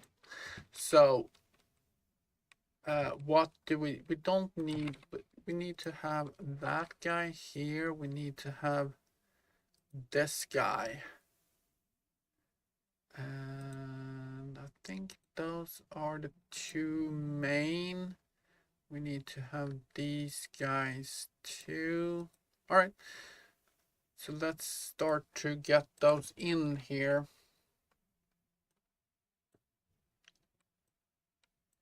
Cool. Let's see here. So if we look at my overlay, we're just gonna copy one of these so we get the code with us. I can take this text block here and public. 1, 2. So let's see here. The first one is of course going to be the current storage text.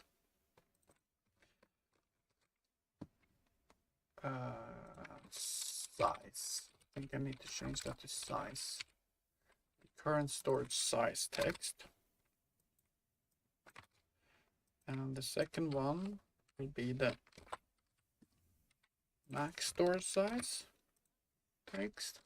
Okay, got those. Let's add the class text block. Block. Thank you. Do this. I'm gonna do that. No, that one. Bum bum bum bum bum bum bum bum. Pop out. Need to be able to see the chat, just in case you go like, "What the fuck are you doing, man? This is not how you're supposed to do this." Right. Let's see here. Boom. What's the next thing we want? So if we look at this, so these two are done. We need to have access to this guy, I think. It's a progress bar. What class is that?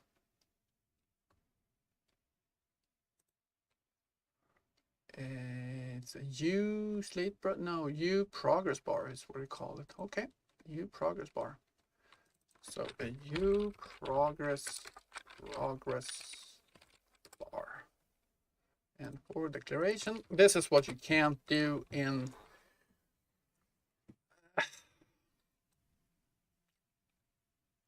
with not, you know, this is one of those things that you can do in Rider. It's just, it will automatically add it for you. You don't have to worry about it, you know. All right, so the next thing we need to do is, so that is that. The next thing is we want to have access to the actual scroll box. So we're going to copy that, and that's a use scroll box. Copy that, place that there. You scroll box. There we go. Forward declare. The name of it going to be this. Boom. All right. What's next?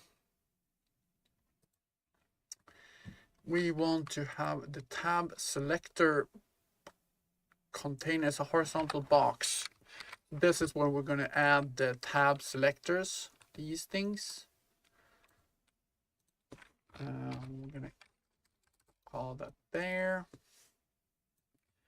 Copy, boom, and that's a U horizontal box. And forward declare that, right?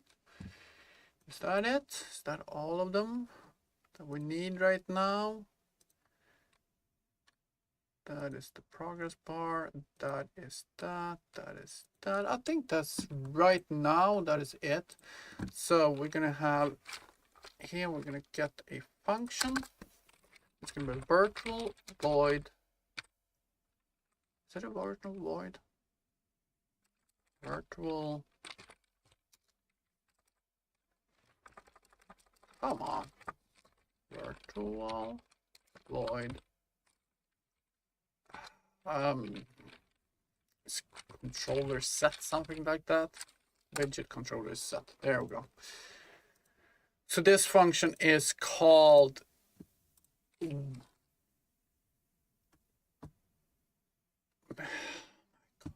this is my parent class. So whenever we're setting a widget, we are calling widget controller set there.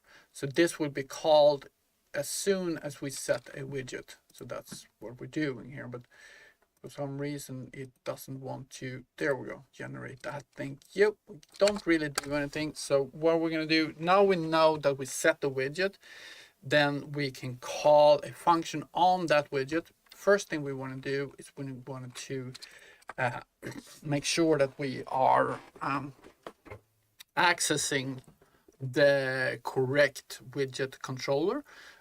We have not yet created that widget controller, so we need to do that first, so we can cast to it.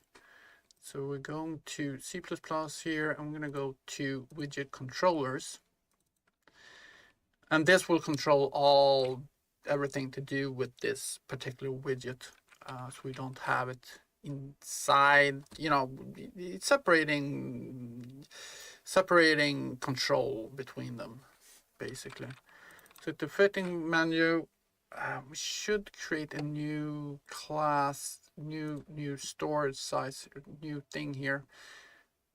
Should cancel that. What I'm gonna do here, I'm gonna go to my widget controller over base class here, and we're gonna create a controller derived from this, and this will be vehicle storage controller, like so. And where we're gonna put it, fitting menu, but I want to add a new folder here. So select that, and we're going to create a new folder and vehicle info, like so.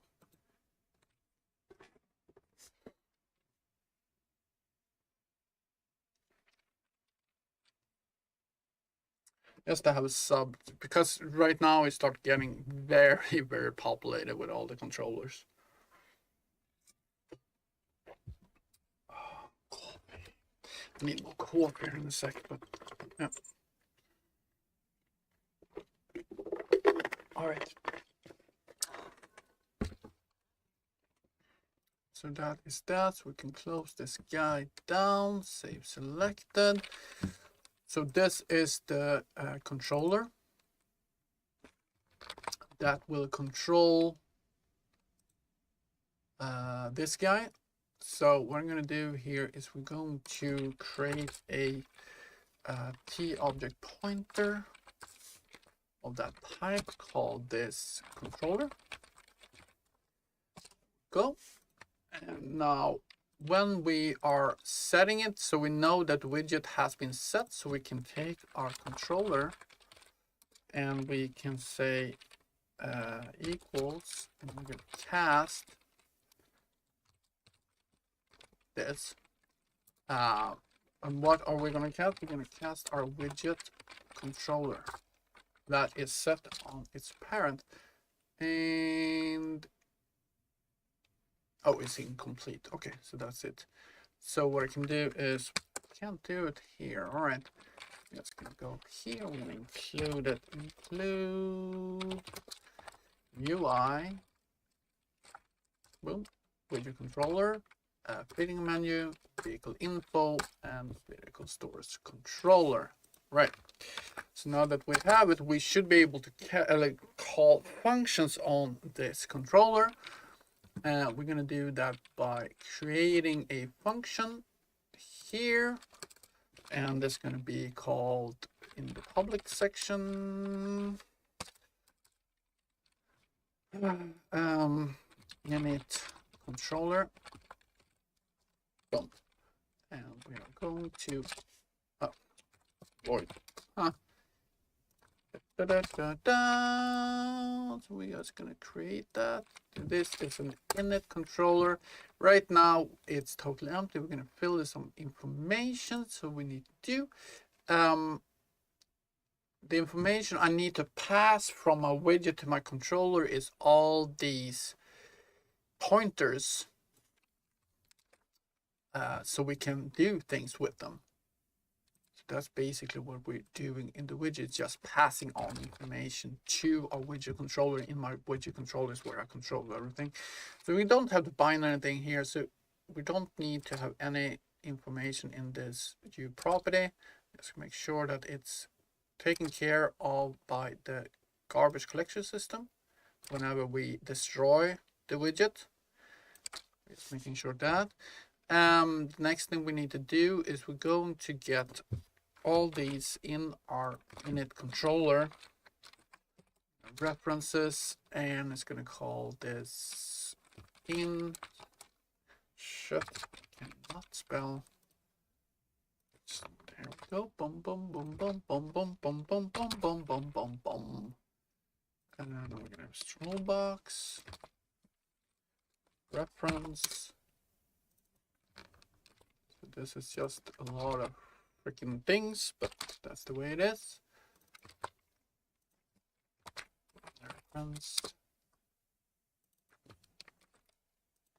Just want to pass on this information so we have it. Text block, reference, can't. It's gonna do this now, and then we're gonna add in on all these. Text block, reference.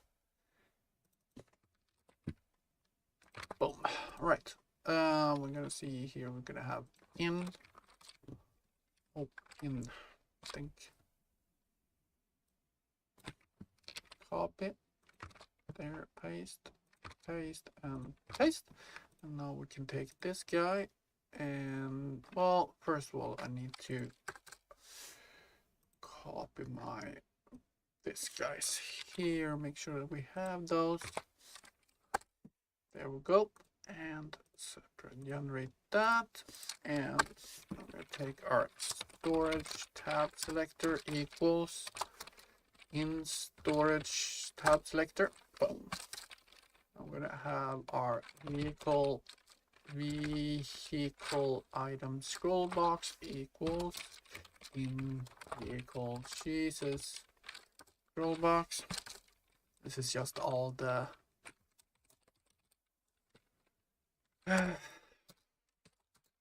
things you have to do whenever you're creating a new widget. Storage, what the hell? This one is the one we want.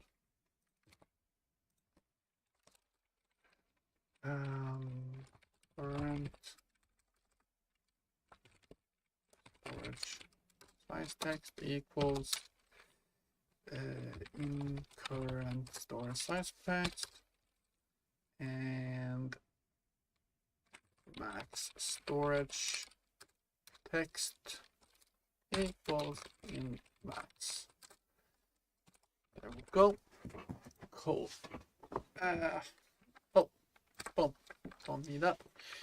Right. So now we have that. So we're setting all that information. Now we can just call that here controller init controller, and we're going to pass our storage tab selector. However, we need to pass it in like so.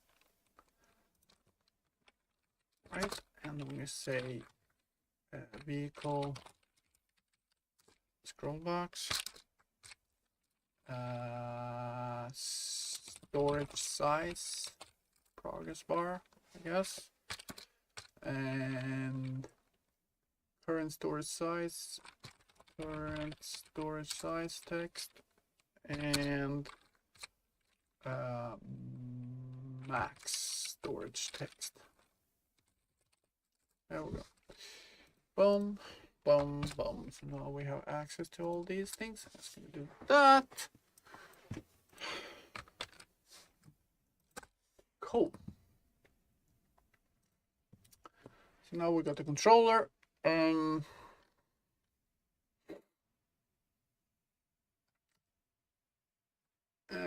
now we come to this decision time. Where do we call this? Right, so we're fitting menu. So let's see here. So now we got our add vehicle tab, widget switches, sub boxes.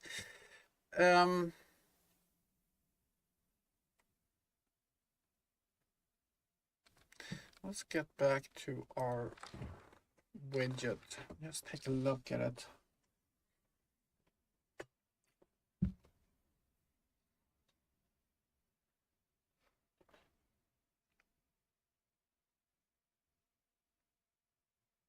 And we are crashing with a lot of things here.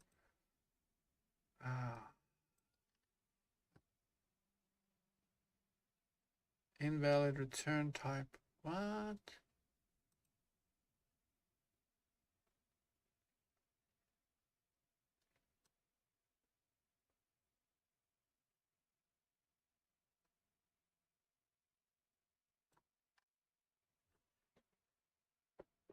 Uh,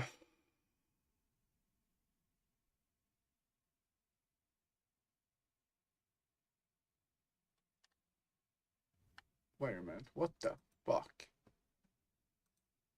Oh, no. I don't know.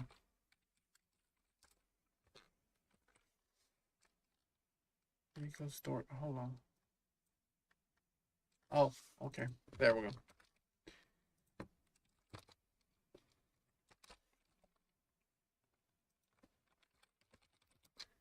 As usual. Keep getting these guys.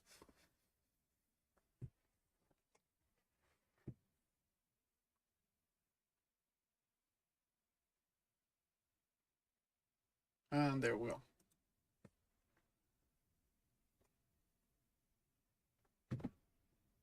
There we go.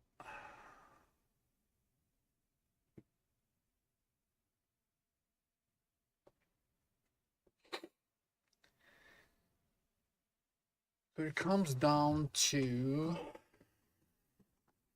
let's see where the hell, step by step, going to add it. So yeah. Yeah, sure, open these two guys up. So we have this thing here, and we got the header, we got this, we got the divider. We don't care about that right now. We got a size box. In the size box, we got tabs. Tab of things. These will control which switcher we push. If we push the offensive container, we get that. If we push that one, we got that. So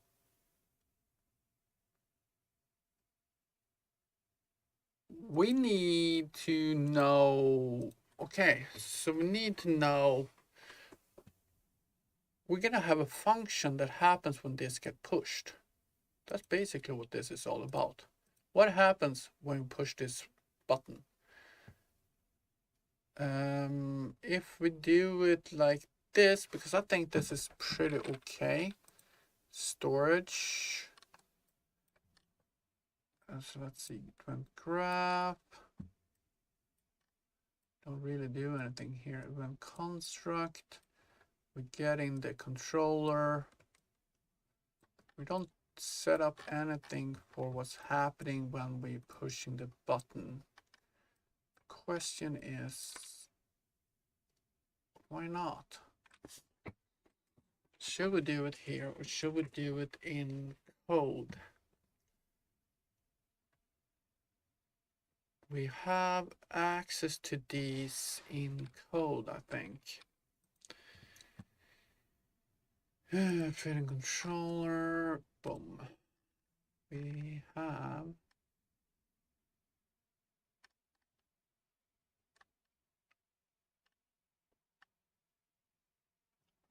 there's the tab.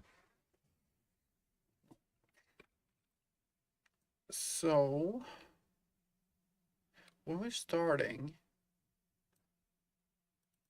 the store information tab selector. Let's see what the hell we can access on this. Information, information tab selector. Because I haven't used this way before.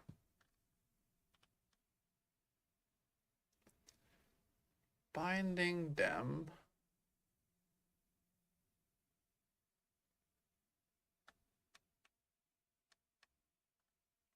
Look at that. On tab button click, we have a function here we can call.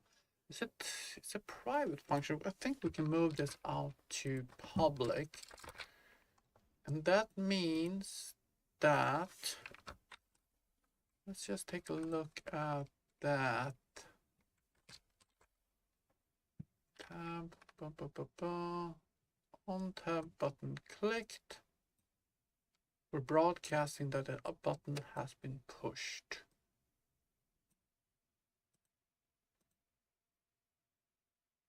And then we send a message to the controller. The button has been pushed. Oh, So the question here, should I add this as a separate button? Basically create a new button type.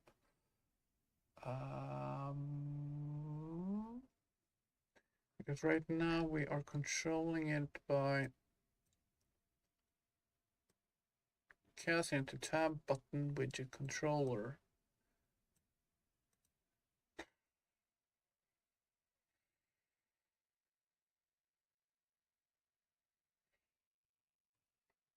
Reusable. It's awesome to have reusable things, but then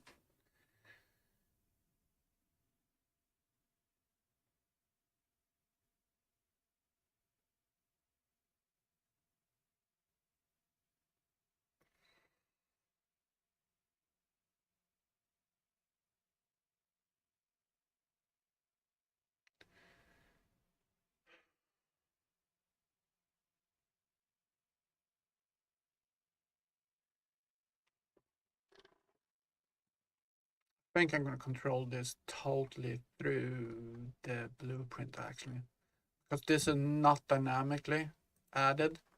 They're going to be added straight up on the blueprint here. So we're not going to add any widgets or anything controllers. So let's just get these guys. Let's see, let's get these. That means I can remove them all. There are variables for them already.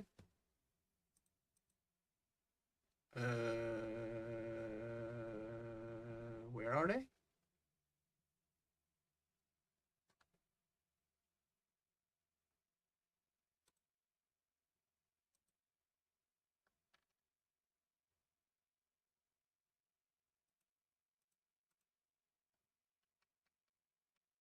Here. Let's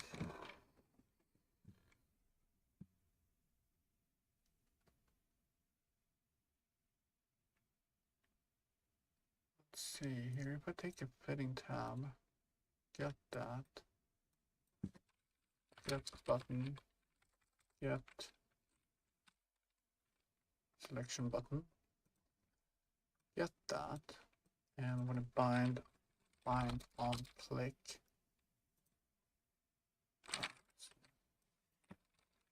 On click sign. I'm going to do that pre-construct, set tab names. No, event construct here. Don't know if this is the best thing to do, but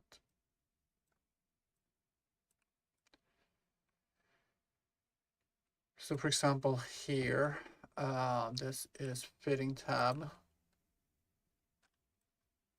So I want to set, I'm going to call a function here rather. I want to call a function called, I could take in a number. We're going to have an int, and so it will, all it's going to do right now is control which number we're going to present on the widget switcher. That's it. So let's see if we can create a function on the controller. Let's see, do we have a controller? Fitting menu controller. Let's see here. We should have created one. This is the first thing we would need to do. Oh, that is it. Get that. So on this controller, we want to have a function. This function going to basically, let's see here, fitting menu controller. And set. It's just a void set.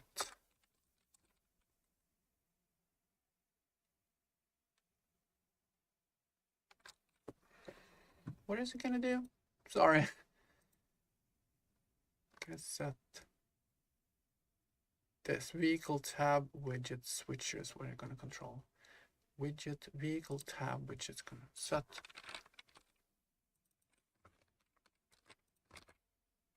index. Boom. And we're gonna have an int 32 index is basically what we're gonna do, right? Is that all we need to have? That means that we can use this U property and just make it blueprint callable. Blueprint and callable, right? Why are you red? Void type is only valid as return type.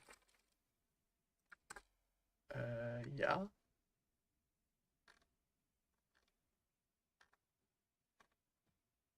Oh, God, you function. Sorry. There we go. I want to bring this up there. Bring it down here. So what is going to happen here when we call this is that we're going to set the fitting menu controller. I'm going to create our sub widget. This guy here. Why are we having like a million windows open there? Set active widget index to index. Oh. Cool. That's all it's gonna do. Right? Boom. That's the first thing. So let's recompile this. It's gonna save everything here. We can recompile. I gotta go get coffee, so I'll be right back.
All right.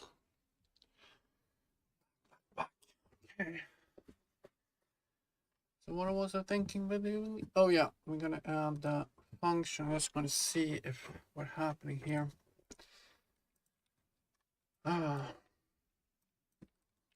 Set. Jesus. There. Right. Let's see. This is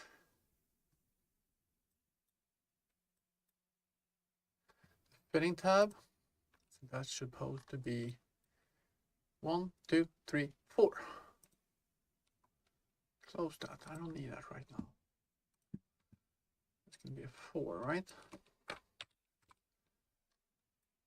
Okay. Do is gonna copy these codes. I'm just gonna. Oh shit! It says. Hold on. I cannot do this into a function, can I? Where I just pass in this.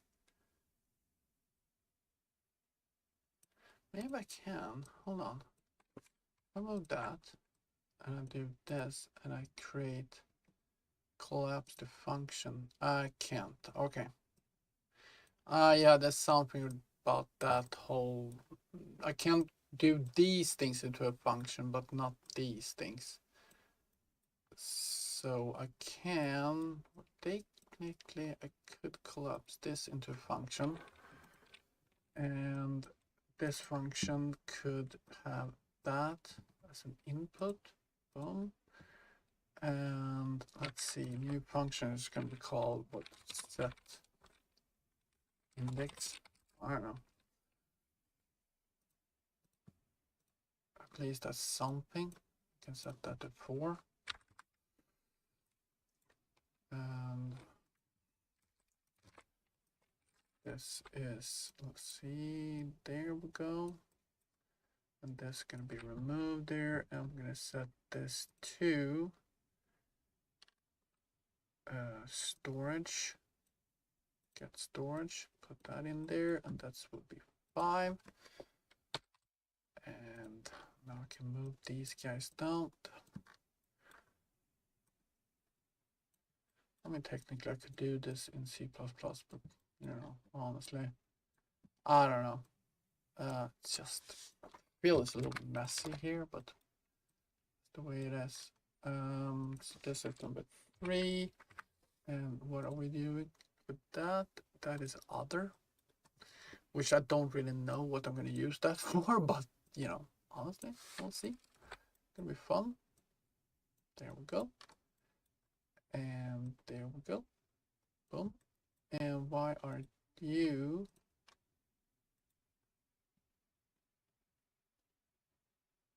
refresh? There we go. Boom.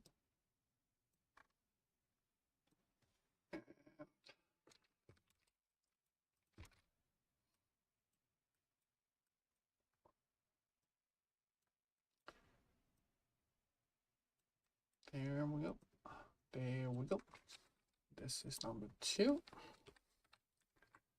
And that is going to be defensive. Defensive, defensive, defensive. Boom. Refresh that. There we go. And boom.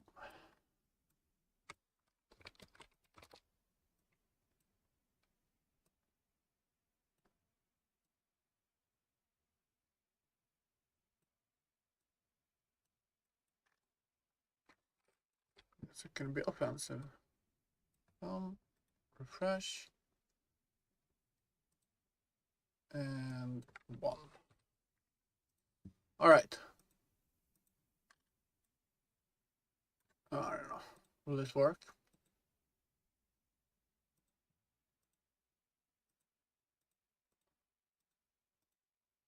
Something happens.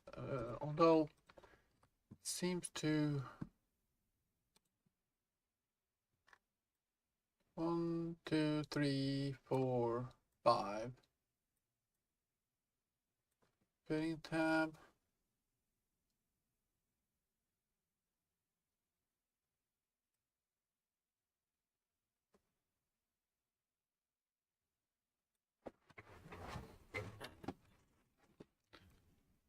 Huh. This is storage tab. This is fitting tab, right?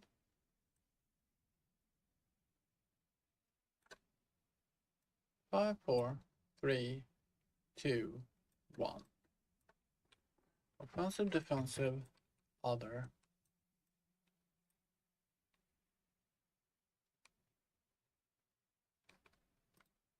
So basically it should 1, 2, 3, 4, 5. So this is supposed to be this. This one is not supposed to be that.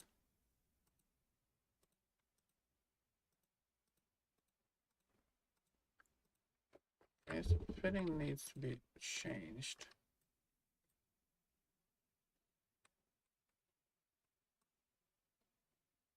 Four.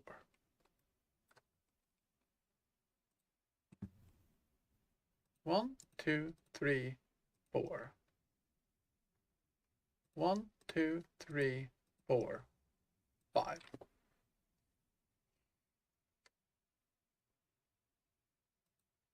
So if this is set before, was it 0?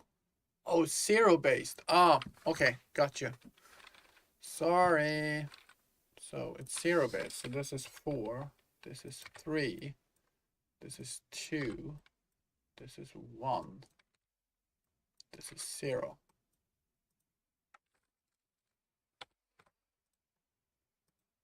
Okay, how about now?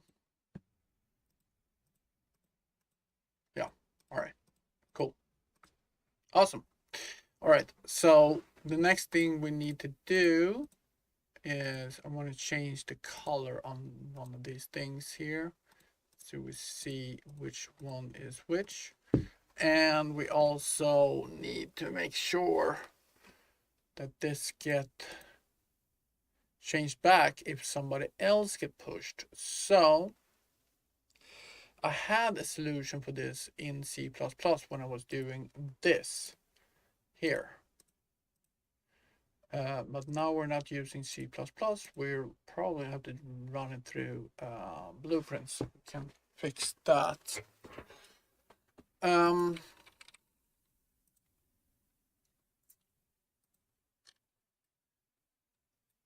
So if, let's see here. Oh, Jesus, my hair. The question is, if I click on it, set all of them into an array. First of all, let's take a look at the function here, or the button itself. I'm gonna take this guy here. I'm gonna open find reference by name. No. Information tab selector. Okay. Information tab selector. UI. Content game. Blueprints. UI. HUD.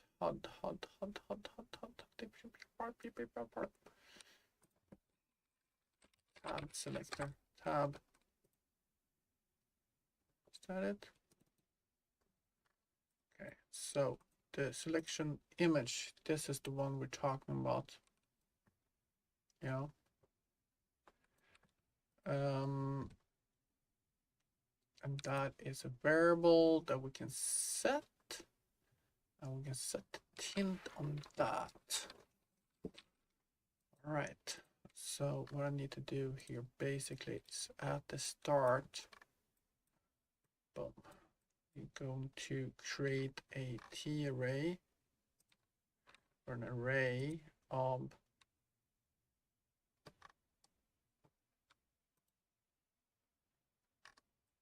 these guys. Information tab selectors.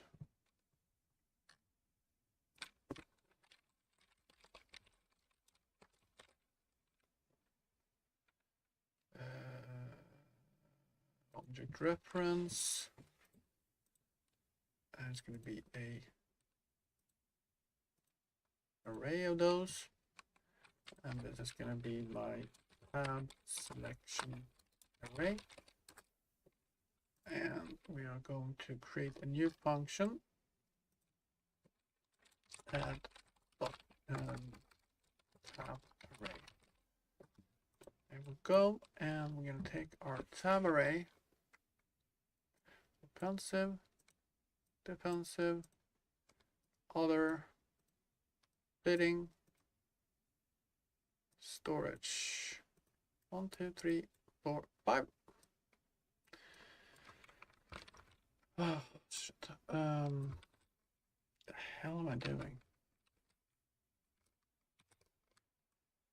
Shift A. There we go. Thank you. And we're gonna take our array and get that. I'm gonna say add doc.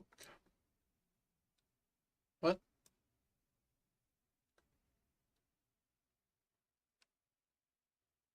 It's the wrong thing.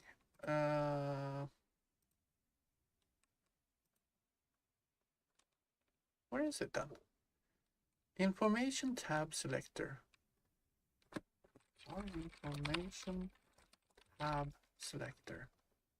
That one. Is that better?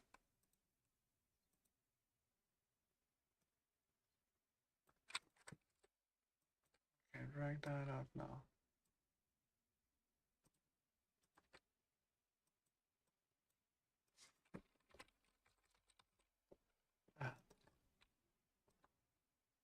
What the hell? Information tab selector object is not compatible with VBP information tab selector object. Okay, let's do this then. Okay, fuck that. Let's remove that. We're going to do a promote variable. And we're going to set this to tab array.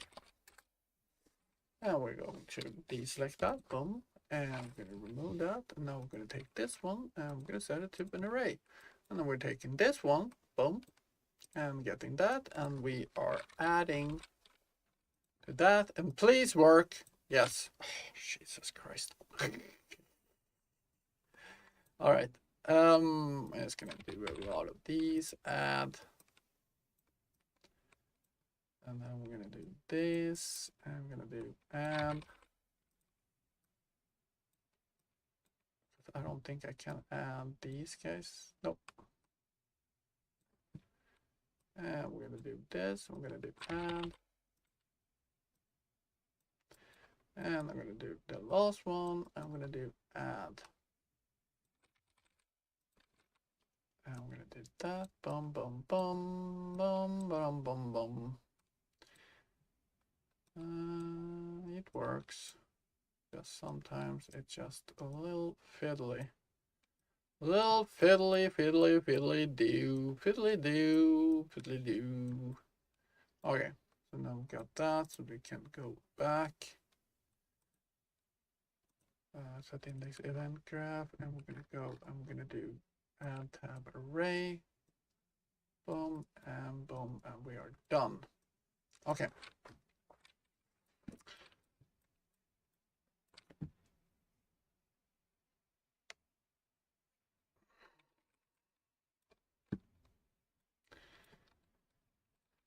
Let's see here. So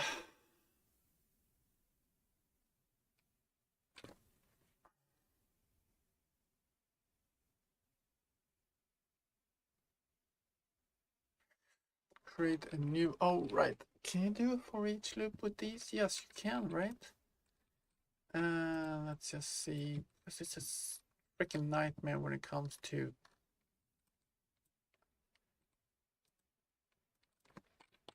things for each loop. Boom. event. Okay, so let's see. For this one, is called selection image. Get selection image. Boom. And we're gonna set that tint. We're gonna create some kind of tint, or get the brush, get the brush. I don't know, set tint maybe. Tint, insert. I don't know. What else? What could we have? What kind of function could we have here? Image, get brush asset, get asset, something like that. Resource, as material maybe. Set tint. Set integer parameters. Set blah blah blah blah. Ah. Yeah. Let's make a brush light, and what I'm just gonna do is, what is this actually? All it is a brush with a tint on it. And okay, let's copy that guy. Oh, copy. And make light color. And I don't know, doing that. And now we're taking that. I'm just gonna get it to be darker. Oh no. Boom. This is not what we're gonna do. We are gonna set this to that. All right, and then we're gonna take set brush.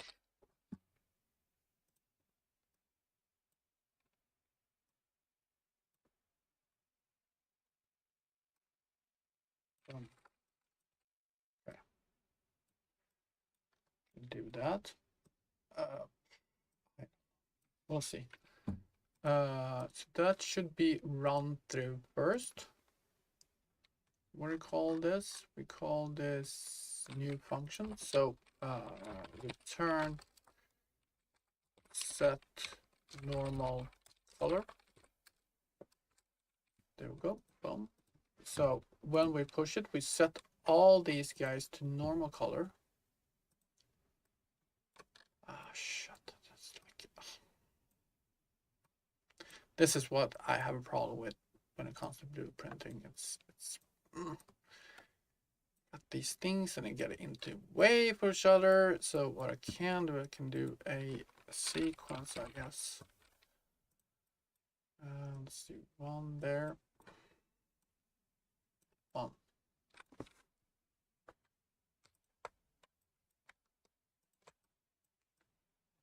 Oh shoot. Oh my fucking god. Come on. There we go.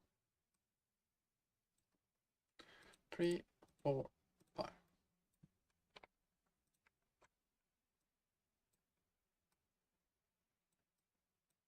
I don't know. Put it on top then.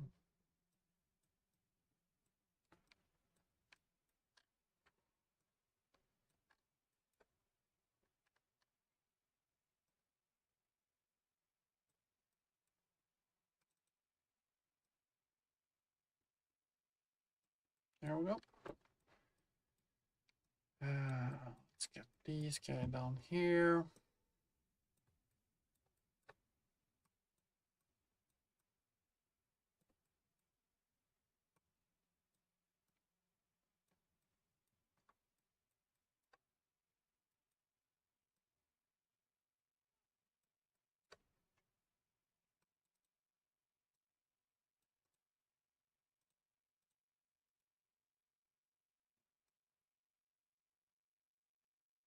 There. This is exactly why I don't really, where I really like to work in C++, but it works. It goes pretty fast to do, but it's just so messy. There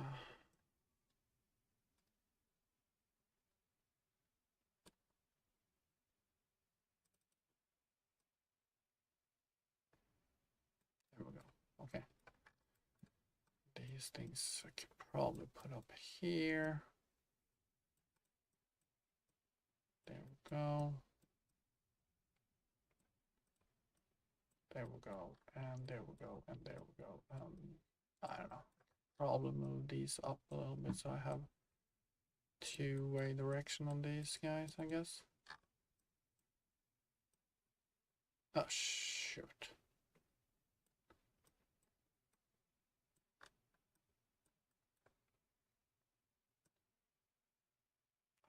All right. All right, now we're gonna set the normal color on these guys. So I'm gonna set those on all these. Copy that. I'm gonna set it on. So every time we click on it, it will set the index. And then we reset all colors to normal color. And after that, we will set this color that we're getting from this guy to another color that we're going to set selected color.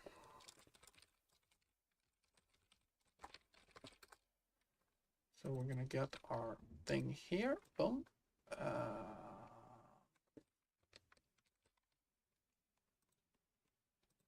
Oh, look at that. I didn't connect that, so that wouldn't have worked.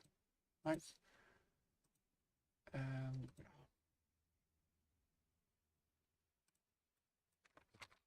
there we go. And we're gonna set the selected color. And we're going to get that target for our thing. And I keep clicking over this fucker all the time. I don't need it right now. I can actually close that down. Keep on clicking to it. No, I'm clicking back. Oh, let's see. So set normal color, and then we're gonna set selected color. Boom. I'm gonna set that here, and the target is gonna be this guy here, like so. We're gonna go in and we're going to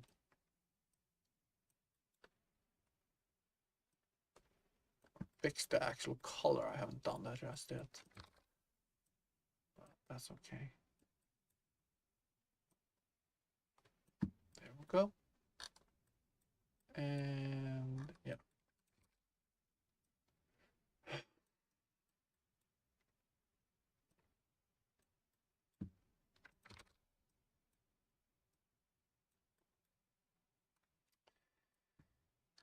All right, can probably do all this in C++, but you know, it's like ugh, messy. So now I'm gonna go into our selected color and just make this some kind of color that is a little darker, like so. Okay, let's see if this works. It should work. It doesn't work. It doesn't work at all. Bad resource texture. What the hell is that? There's something with the slate. Oh, it's never worked for me.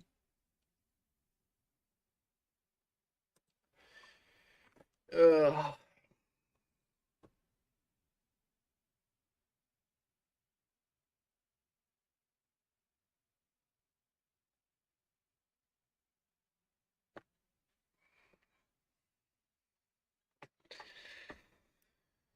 It's supposed to work. Let's see. I have to look at it. It's something wrong anyway.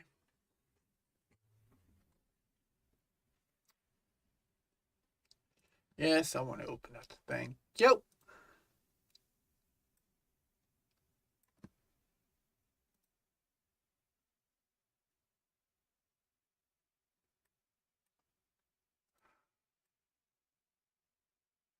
I get the selection image.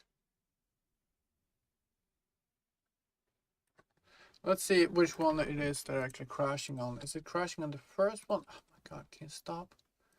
Is it the crashing on the first one or the second one?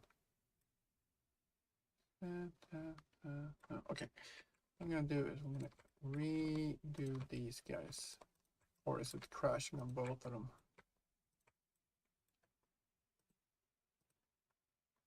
First of all, let's just do this.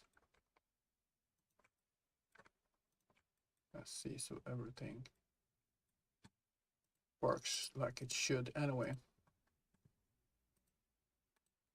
That works. That works fine. No! What?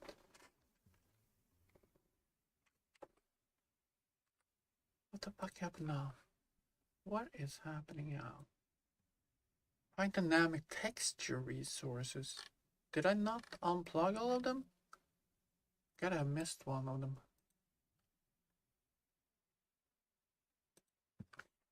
Gotta have missed one of them.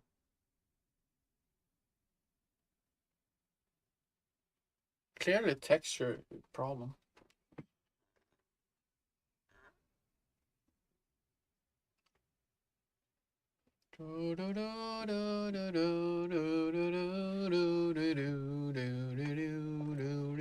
Slate. Slate.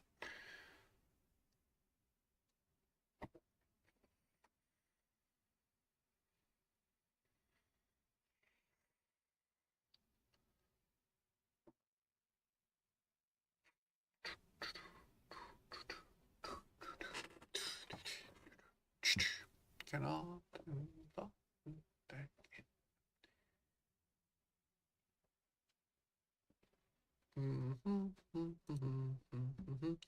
All right, let's open this guy up again. I gotta have missed one of them, right? Yeah, look at that. I did. All right. So that is that. So just make sure that everything works as it's supposed to. And yes, yes, yes, yes, yes, yes. All right, that's fine. So what is the problem here? So if I set the normal color, and all it does, it's looping through its selection image, it's getting the specified color, and it's setting the brush with the in brush here. It's supposed to happen anyway.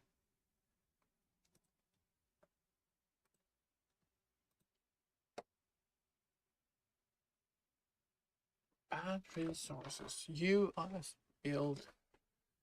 Get shader.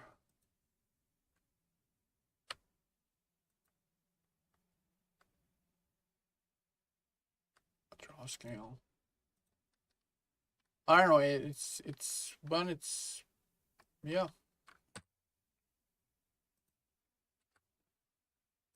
Yeah. Interesting. Okay. Find another way to do this then. I guess. Don't really know how.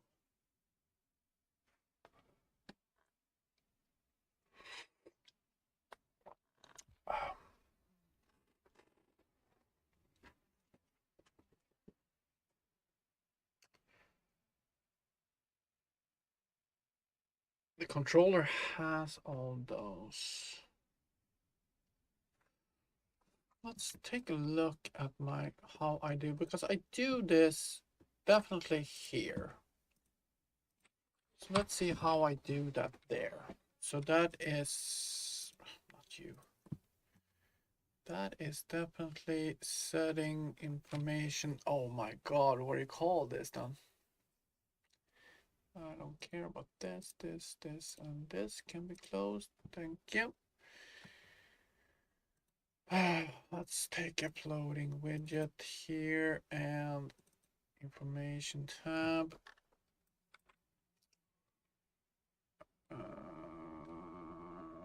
Right, I was looking at these guys. Create event. Wait a minute, I set in the brush here. Oh shit. Hold on.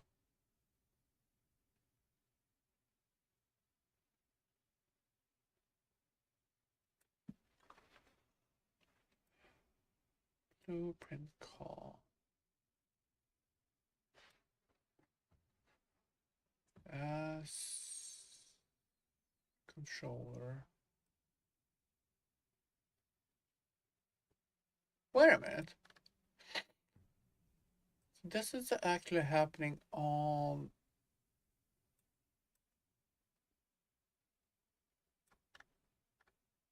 bind event to initialize.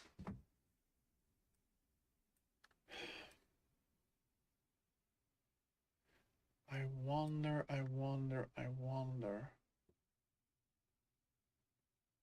Button is pushed. There's a whole fucking shebang in here. Okay, let's do this. I'm gonna copy that. I'm gonna do WBP.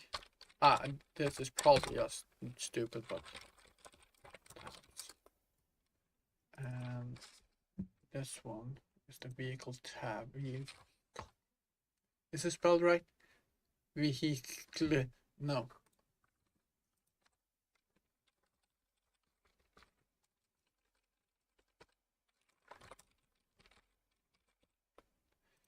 I want to see if this makes a difference. So if I remove these things here,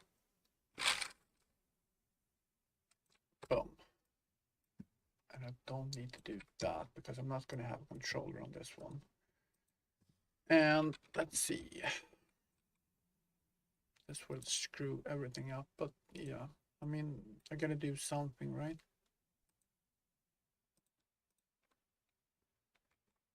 Yes, open that up. Oh, shit, this would fuck up everything. Oh, it is what it is. Replace.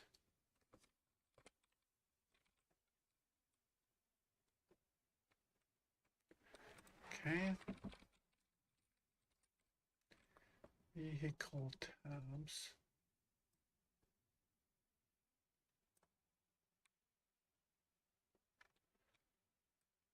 Oh, let's see the. Let's just do this. That one is remove stores. That's fine. I'm gonna do a test on this. If I can change the thing. Event graph. Boom. I can do a new one here. I'm gonna copy this stuff here. Because basically it is the same fucking code anyway.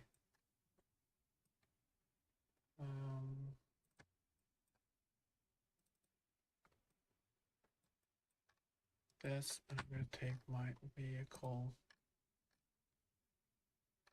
WBP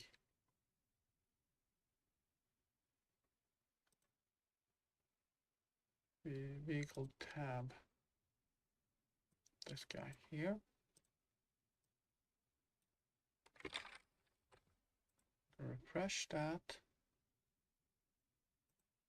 And I don't need to set an index. I just want to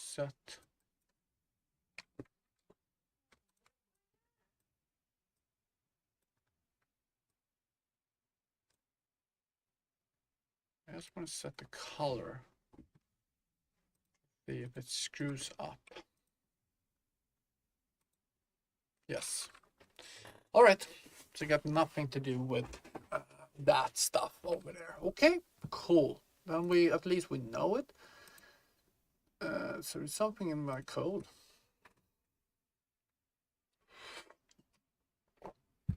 Something in my code.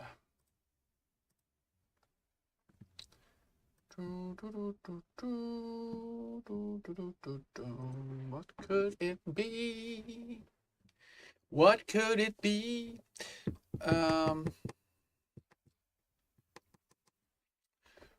Right. That means it's got nothing to do with that. At least we ruled out that it was something with those functions. Come on, man. Figure it out. You're not that stupid. You should be able to figure this shit out. So what is the difference then? If we look at this guy here, you got a set brush, selected brush. Yes, did a selected brush, set brush. Okay, let's just do that. Instead of creating brushes, we're going to, let's see, set normal color. If I open this guy up, we are going to not make slate brush, but fuck that. I'm going to set the brush and I'm going to promote this to a variable, and this is going to be called normal color. And let's see, we're going to do that, and we're taking this guy here. Come on, that guy, and copy this. Okay. And your normal brush is going to be this. B. Okay. That's it. That's all it's gonna do. Okay. And clicking all, just because I got freaking windows open, I'm clicking all over the way. So this is the one we need to check. So selected color. So let's screw this up. I don't know what I'm doing there. So promote variable, and this is going to be called selected color. Selected color. And promote, and go in here. Tint is the same, it's darker.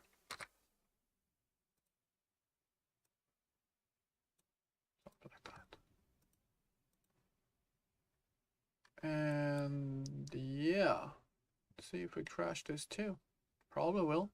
I always seem to be able to find every freaking way to crash something.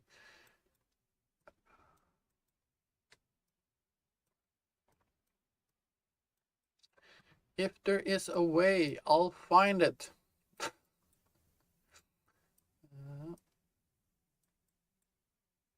see where we do. What the hell? That dog is got bananas down there.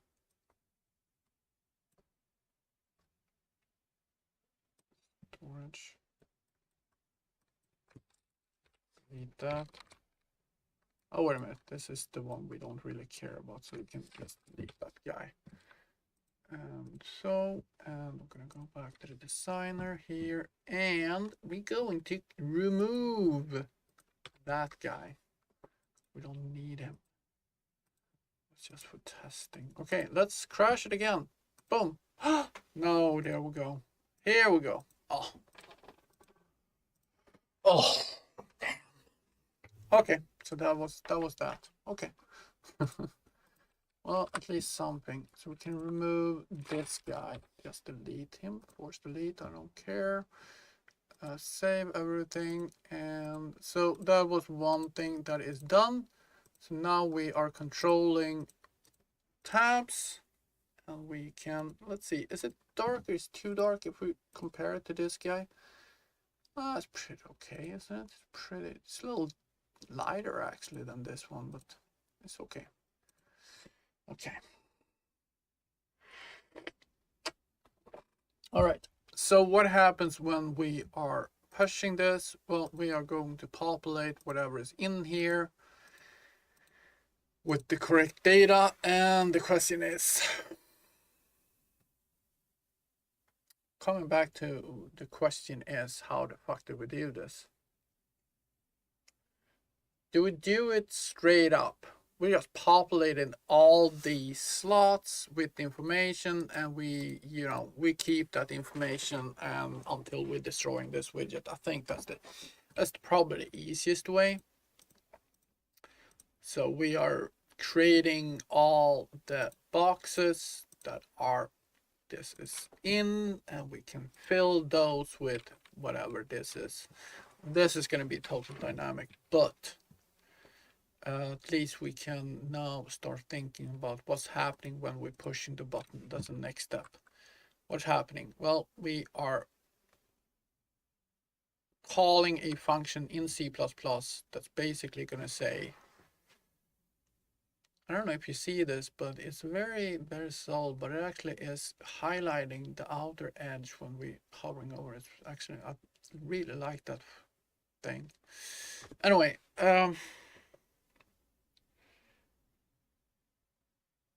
yeah, so we have access to this box. Tab boxes is no, we can skip that now. These containers are already here.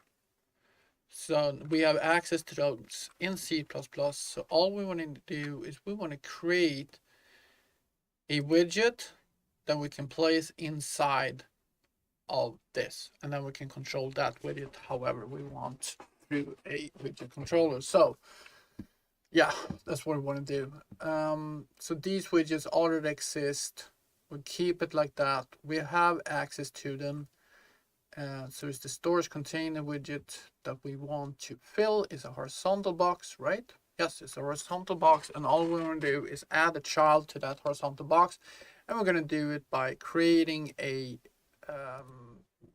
widget of the type vehicle storage. So that's where we're at. That's where, you know, I start going like, what the hell are we doing? I didn't really understand what the hell we were trying to achieve. So we got the switcher controller, and we are going to create a function that will create a widget and place it in there. Let's see, what the hell are we? Add slots, fuck that, screw that. And add vehicles, we don't need to do that. Boom, we don't need to do that. Boom. Now we are in a clean slate. I'm just gonna go in and remove some of these things that I was playing around with. Like this, for example. I don't know. That was just stupid. So we want to populate first of all. We want to have a function called. It's not going to be protected with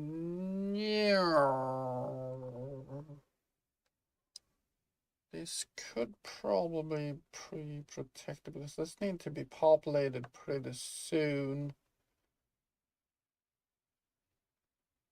Sub widgets, is that it? Yeah, okay. Void create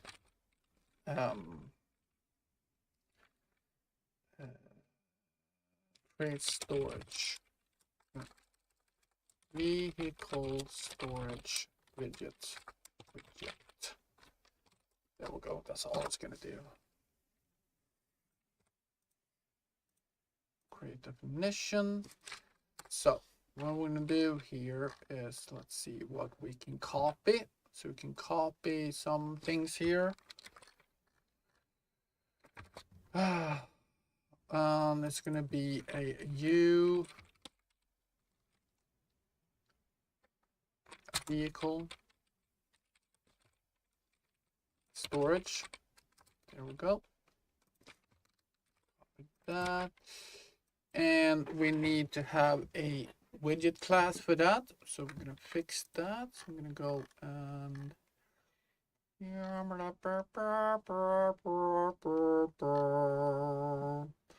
so I'm gonna have a slot position with the class. So we're gonna copy that. And we're gonna copy these so we have something to work with. There we go. And we are going to take a video. That's the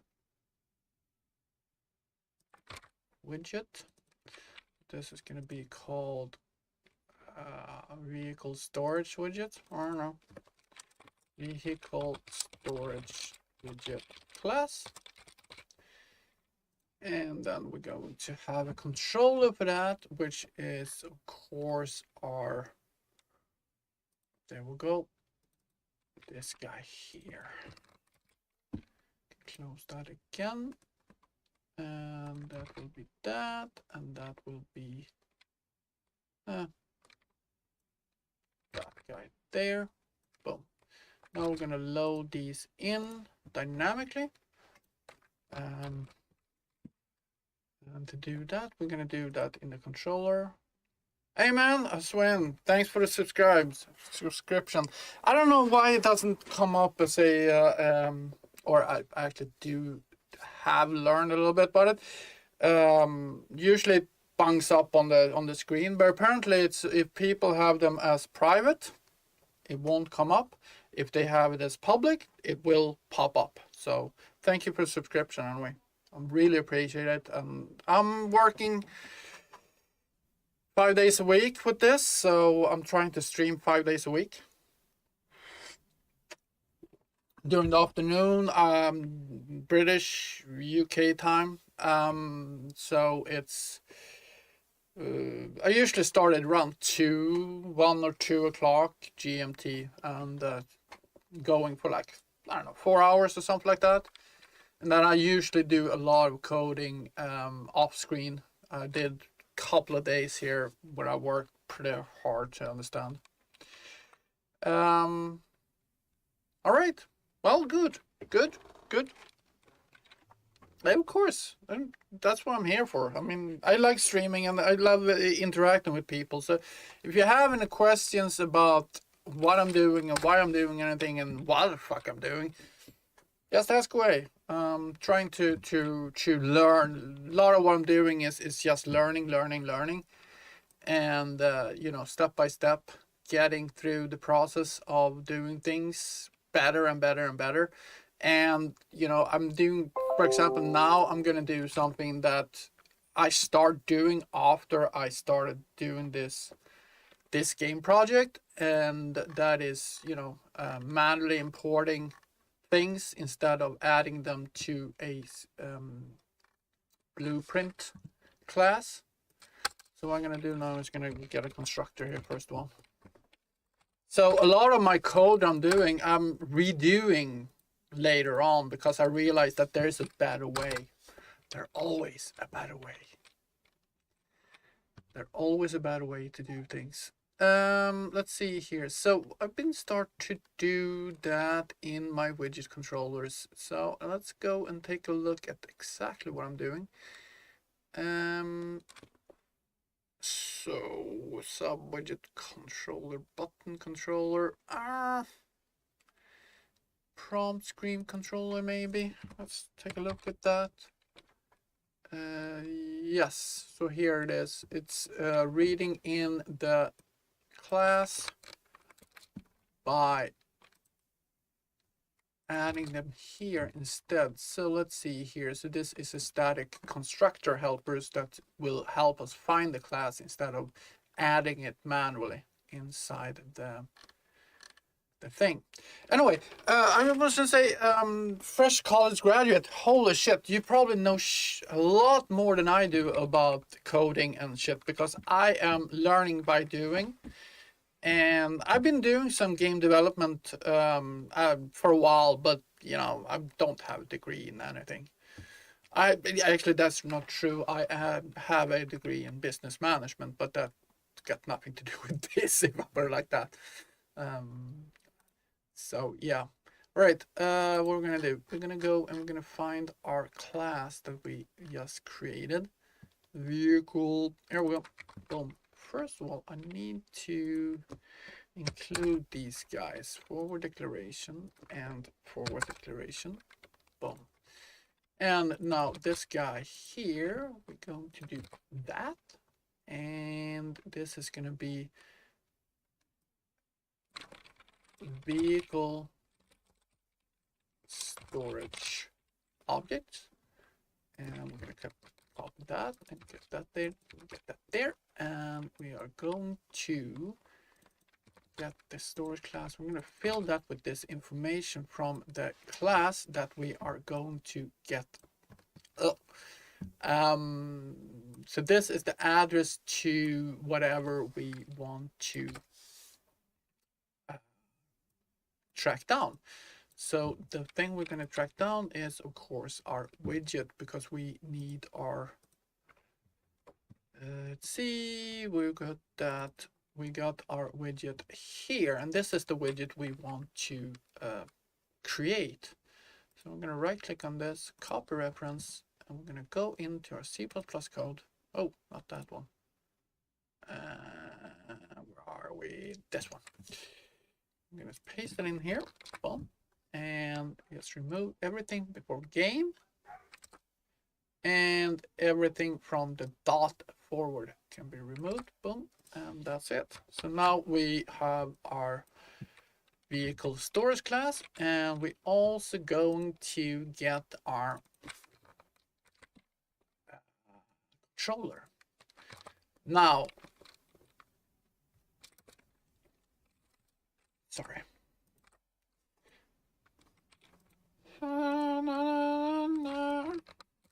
This is this. This is that. Okay, that is equal to. And here I never remember. This is the problem with this. I just don't remember things. You know, I know roughly, you know, but then it's like, how did I actually do this? And then I need to find where I did it last time, and I got like 500 million of these freaking controllers. And so I end up trying to figure this out, and yeah, it's not always a perfect solution. I really need to learn this properly by sitting down and actually do it over and over again like 10 times, and it should solve it. But that was the one we had. Where the fuck did we do this? I don't even remember. Oh, and then sometimes I just sit there and go like, okay, oh yeah, this is how you do it. This is how you do it. So copy that. It's basically just that. So yeah, I just take that one and do that one, and that's it. Jesus, so easy sometimes, but so easy to forget sometimes. That is wrong. That is the wrong one, but that's okay. Now at least we can just do that and get the controller. Oh shit. Oh, is this right? Yeah, that's it. What? Oh, it's incomplete. Okay, so Alt Enter. No, can I not do that? Okay, so I have to add it. Right, all right. Include this include file. Look at this fucking shit. It's a fucking nightmare. Ugh. At least we have Pragma, so that's always something. Fitting menu, vehicle info, and boom, got the static class. I think I use Pragma on the first one. I don't need to use it here, do I? I use it here. Do I need to add it on the C++ side as well? It doesn't hurt, though. I don't know if I do. I don't know. I actually don't know. As long as it doesn't crash my system, then I'm happy. All right, so now we have those things, so we can go down and take a look at our function. We got our slot position widget, which is not the right widget. We are going to use the right widget, which is, oh my god, display widget. No, Jesus, I need to sit down and really go through this, because right now it's all over the place, it feels like. But this is like a massive widget that I'm working with, a massive widget that has a shit ton of information in it. It's the whole widget window. It's the whole fitting window with all the information in the fitting menu. All right, so let's go up here. We just copy this whole thing just to get that information, just so we don't have to Okay, so if we have a slot widget, which we don't, because we are going to be create a storage widget, just so we don't mess up anything and get some more red here. That's perfect. So if we have that, we want to create some widget params. That is the same information every widget has. It basically is the get my play controller, my play state, my ability system component for my character, and attribute set that's actually not needed. I just haven't bothered to remove it because I need to remove it everywhere. Because when I started to create this project, I was using a template from a course I did, and in that course we used the attribute set inside it for easy access. Now this project is using multiple attribute sets, so all of a sudden passing in an attribute set makes no sense because I cannot get it from that. I gotta go through the ability system component. However, I have it in every freaking controller. I have 25 controllers, and it's everywhere in the code. So it's like, okay, I gotta take a day where I don't do anything and just sit and clean that shit up because I don't really use it. But it, everything that passes on information that you don't need to pass on, it's just a wasted space. You know what I mean? Anyway, so we get our HUD, and on the HUD here, we have a function called we're gonna create, let's see, widget controller. No, we're gonna get our widget controller. We're gonna get a widget controller. We're creating the widget controller here on the HUD. However, we're going to use the right widget controller class, which is this guy right there. Boom. So that's the widget controller class, and now we are going to use our storage controller class. We're gonna use that because I can't spell. Storage controller class. We could probably fix this by adding an E there, and adding an E there, and we need to add an E up here. Oh, okay. Oh no, it's done. This wasn't that bad. Let's see, storage vehicle controller class. Now we can go and we say that our storage widget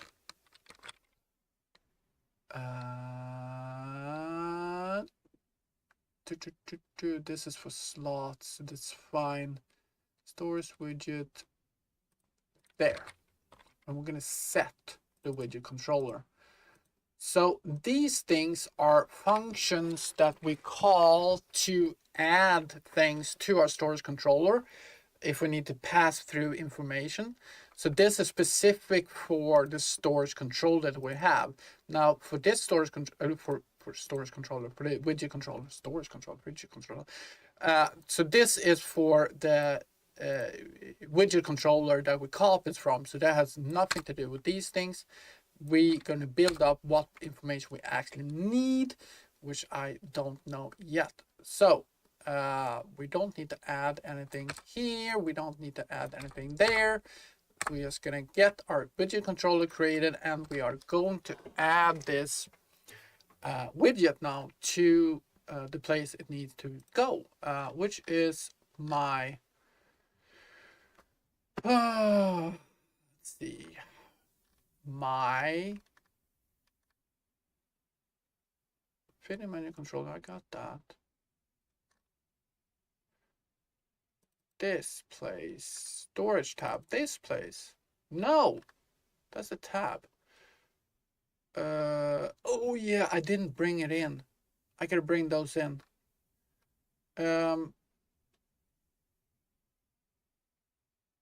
I could add it as a child, but the problem with that is that I think I have some stuff on this. If we look at the widget fitting menu here, do this thing. let's just get fill. The padding doesn't have anything special. If we just bring that up and just do this, will that look different? That's the question. Boom, if I do that. It doesn't look any different, do it? Does it? So if I just do that, then we should be good. Storage.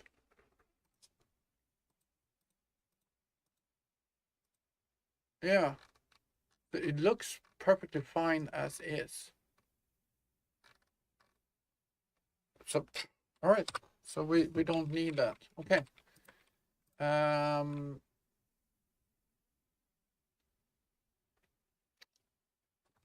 Cool.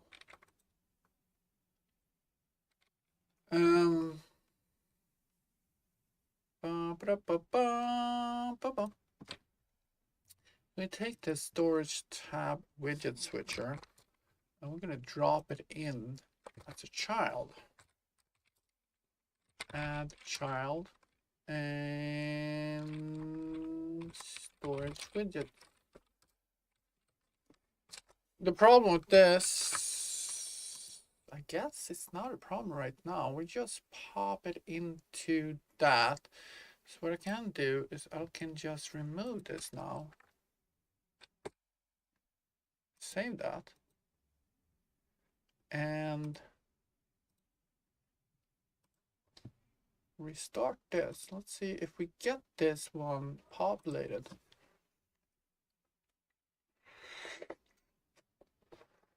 If we get it populated, if it does, then we're golden. And then we can just, as we work our way through all the widgets at top, we'll just add them. Oh shit, we actually don't do this. We just called it. Oh, okay. We haven't called this, so we can just close that down. We haven't called. We need to call this somewhere. And I want to call it basically straight up set objects. Here we go. Drop it in at the bottom here. Bottom of the bucket. There we go. So now when we are setting objects, it's something that happens when the widget gets created. We'll just, boom, add it. And then we can add them in order as we do this. So this is the number 5. We started at the end because I've been wanting to work on the storage. Yeah.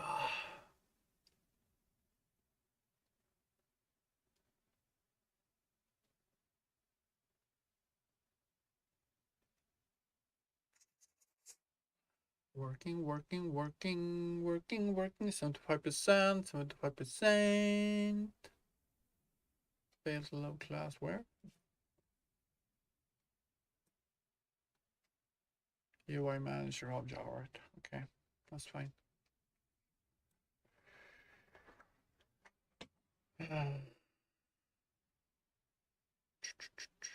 Vehicle storage.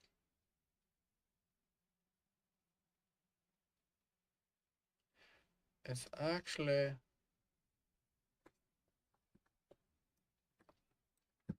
stuck. And it's so interesting because it's stuck on VWP underscore vehicle storage. And that's exactly the one we've been working with. So something is not quite right.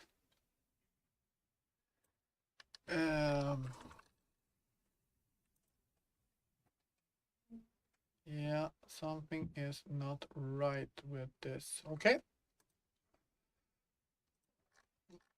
So what I can do is, it's something wrong with this code here.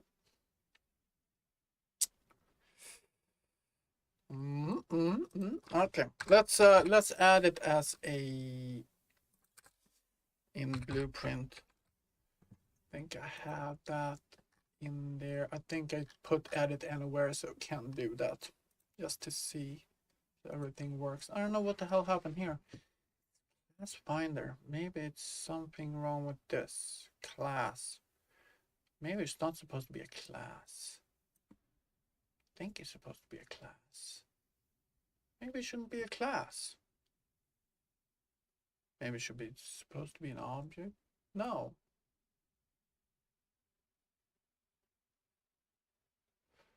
Huh. Yeah, something was off with that because loading works just fine now. I have to look at that guy. So that means I need to go into my fitting menu, and we are going to, no, we're gonna go to my, I have a controller for that, sub widget.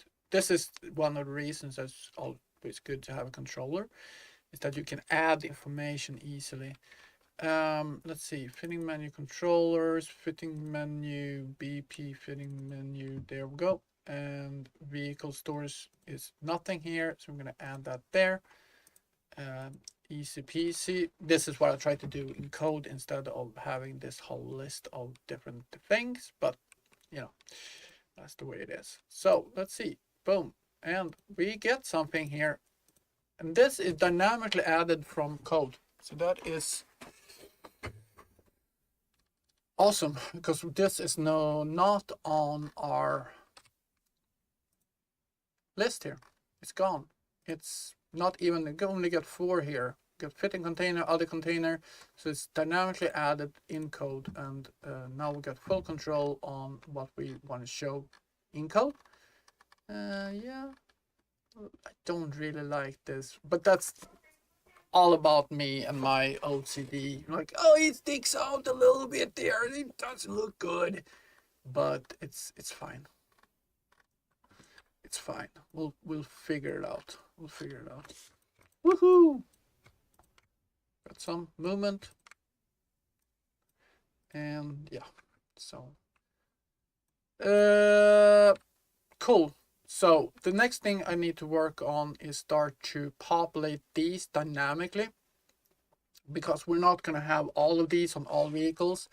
Some vehicles has main storage, some vehicles has main and ore, some vehicles are gonna have main and mineral, or main and gas, and main and ammo, whatever. And that will be populated totally dynamically, and that's what we're gonna work on now. So we have it populated, so I don't know, I'll remove this for now. Boom. I don't know what's gone wrong with that one, but it was something. I should, if I'm a true programmer, should probably try to figure that out. Maybe I should do that instead of playing. Go like, yeah, whatever. Let's see. Maybe we can do that by taking a look somewhere else than prompt screen. What's here? We used it. Maybe this was wrong. What was this we used it for? Oh, it was for an image. No, it's a selector widget.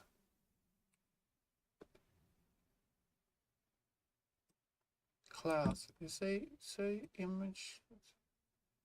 Yeah, storage selector. It is a, I don't know what the hell. This is a widget.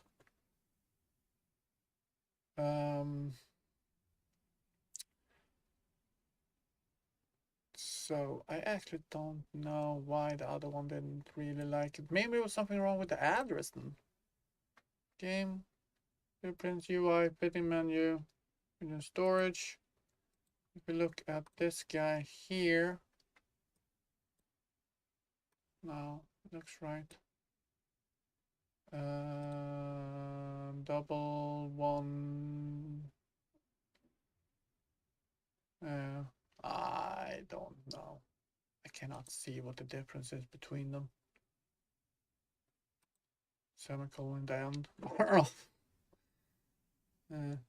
right. I can leave it there as a comment out text, and I'll get back to it someday. Because I want to be able to do this on everything, because it's so much simpler than to have to add it manually. All right, let's see. let's close all these tabs. The fitting menu could be good to have. Well, I'll easily find it. Close all tabs. And we are going to go into our storage controller. This guy right here is what's going to control all the data for our thing, right? So we got a horizontal box, then going to be the tab selector. Let's see here. Let's open this guy up. Just to, sorry. It was just one of the parts of this game what it's going to look like. Let's open this guy up. Let's analyze this a little bit more. Exactly how to do this. Where are we? Widgets, floating widgets, fitting window. Mish. All right. So these will be populated dynamically. And it's a tab selector. And then we got the scroll box. The scroll box will be filled with data. Depending on which one we're clicking. So we don't need to change it. We're just going to populate whatever is in the scroll box depending on what we're clicking on. So each button should have what? They should have a connection to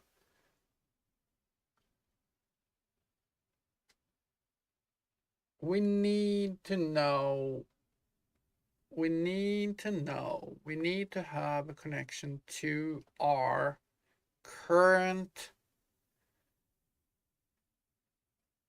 actor.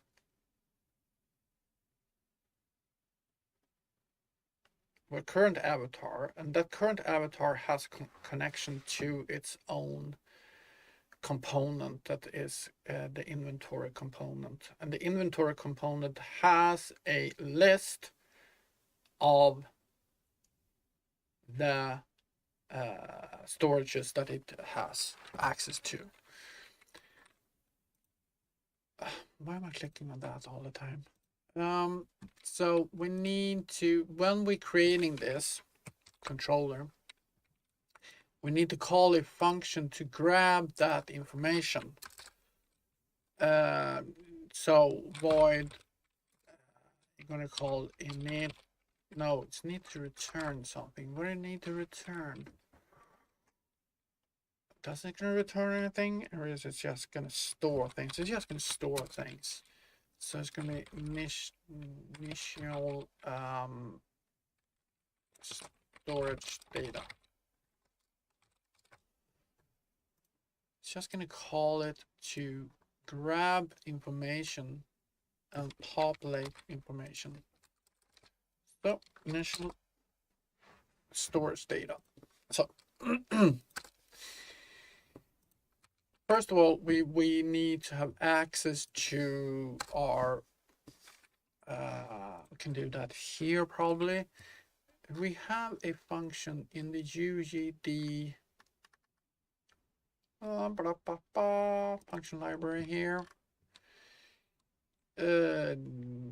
Get play state, get the play controller, we have that, get current avatar here, that function here.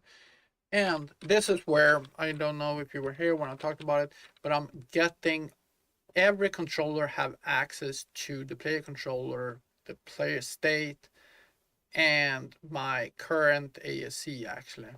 So now I was going to get the current avatar. So UGD underscore, I got this wonderful function library. And we're going to include that. Does it automatically for us? Awesome. And get current avatar. And we're going to send in their player controller. Oh. And this will return what? It will return an actor, right? So we're going to have an A actor. pointer called current actor. Now we got that. Now the current actor, we're gonna call something called find component by interface. Could be working, maybe. And the interface that it has is I storage U storage. Is it U storage when I do it like this? Interface, like so. No.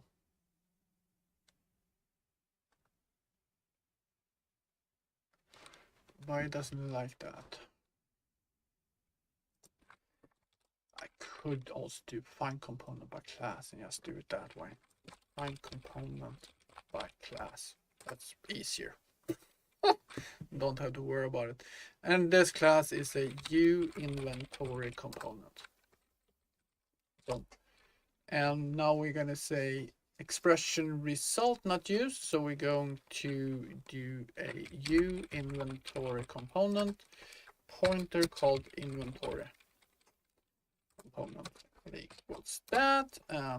Now we have our inventory component. So let's take a look at our inventory component.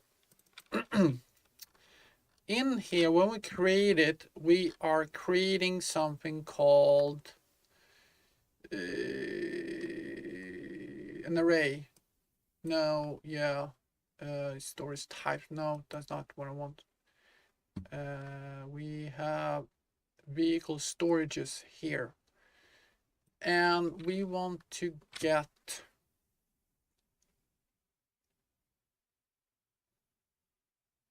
well, we can actually get the whole fucking thing. Or should we? No, we shouldn't get the whole thing. We just want to get the types. It's gonna be an ET array. Get defined storages. Maybe this is exactly what we want. Storage types. Get defined. I think this is actually it. Let's look at this function. Get defined storages. Get defined storage. Oh my god. Get defined storages. So what it does, it gets the storage in the data asset. It gets the storage and it adds it to the defined storage and it returns it. So this will give us a T array of E storages. So we have the type of storages. So let's do that. So I'm gonna get that, and we're gonna set storage types equals inventory component get defined storages. Boom. All right. So now we can do a for each loop of storage types. And let's see here. So for each of these guys, we want to add. Oh my god, are you coming in here? Oh my god, I got double trouble. Double trouble. Oh my god. Hi, hi, hi, hi. Oh yeah, yeah, yeah. Oh my god. Oh yeah. Knock off, Coltrane. Mommy's calling for you. I'll be right back.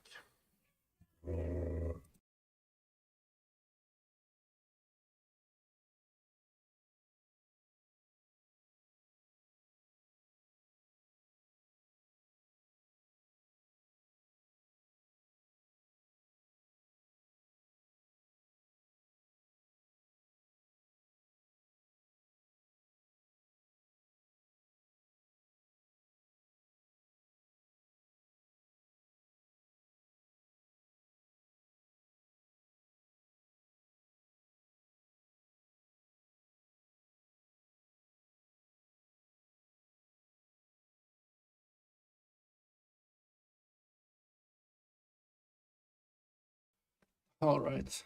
My God. Mm. All right. So what are we doing here?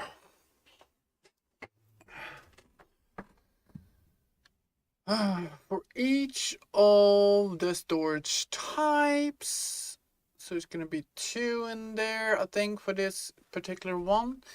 We're going to add a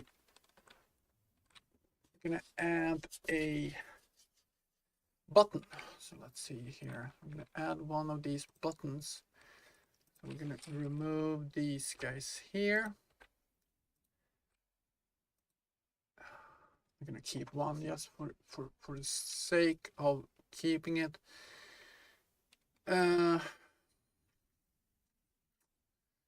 Main storage. This is our information tab selector. Let's see. So we need to create a couple of these. We're gonna have a widget, which is a key subclass of, and yeah, I can't remember what the hell that was. And let's do that, and we're gonna go there, and we're gonna go class settings and information tab selector. Information tab selector. So this is gonna go here. We're gonna say U information tab selector. For declaration, and this is gonna be a button class. So, and let's do a U property on that one and edit anywhere. Let's copy that thing, the whole thing here. Button, button. Jesus. Button, well, it's controller class. Now, the class. All right. So the question is, what does this freaking controller look like? Components, control, interaction, information tab selector, so information sub-widget controller, display content controller, prompt, stores display content. Jesus, I don't remember. Damn.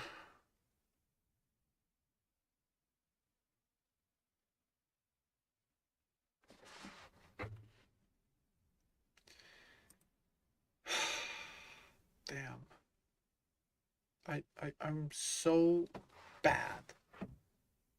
Sub widget button controller. I don't think it's this one.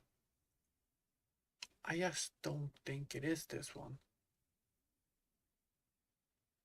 I think I created a specific one for the sub widget buttons. Because this is, yeah, that's tab name, selection, button, selection, prompt controller. Yeah, this is a specific one for a specific task. But I know I did one for, so I'm gonna go and see what the hell did I do that in. Jesus. Basic information. Here we go. That's the one we used. So here we got the index values. That index value is, it's very specific for the task it's doing. This is a button to control a widget switcher. So I guess I have to create a specific controller for this guy. Yeah, I think this is where you start growing amount of controllers. It's like, are we supposed to use a specific controller for every specific task a button specifically do? So now all of a sudden, this is why I use controllers in a matter of fact that, you know, if I didn't, then I had to have like a billion of the same type of widgets. Here I just use the same widget. I just add a new controller for a different set of functions on the button, so the button does different things. And to be honest, I think I'm going to do that here. The problem, what it comes down to, is when we come into the button itself, if you look at the button, is that it might have a problem because it's very specific when it comes to how we control the button. I can control that by button widget selector, saying that, okay, here is why I do that. If it is sub widget button, so here is where I have this. I need to drag it up. So I have different controllers depending on what I'm using it for. Right now, the only thing I did was, is it a sub widget I'm using it in? And yes or no. I probably need to create some kind of enum if I'm going to use it for more than one thing.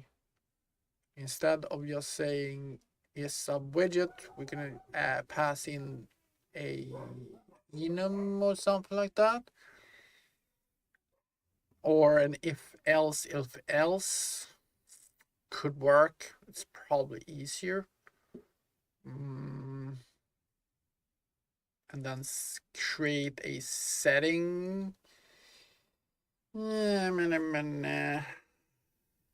probably, it's always where you come down to when you start, getting deeper. It's like you end up in a problem where, is this what I'm supposed to do here?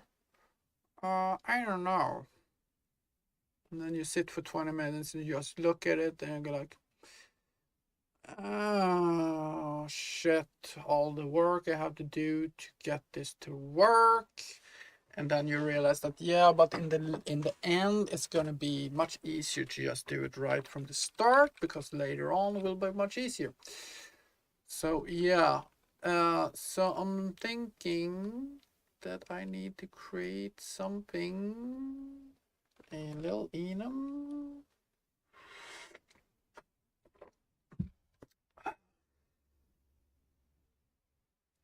But that enum needs to be accessible from multiple places, and then all of a sudden you put it in the enum data file, and that file is start to blow up as well. It start to get very, very large.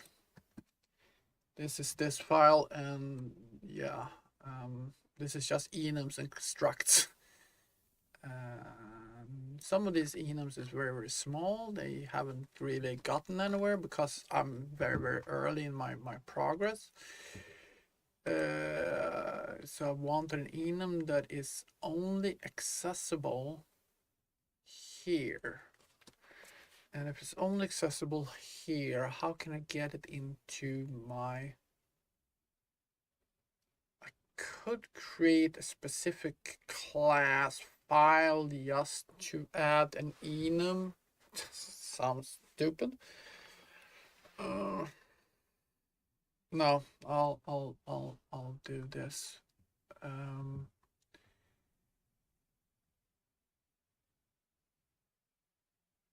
Let's do it this way. I'm gonna create this button classes. Okay. Let's gonna do this. I'm gonna do e button classes. Sub widget. Don't need this, but I'm gonna do it anyway. As a sub widget. So let's see, selection button. So this is selection button. So, okay, so we need to, Jesus Christ.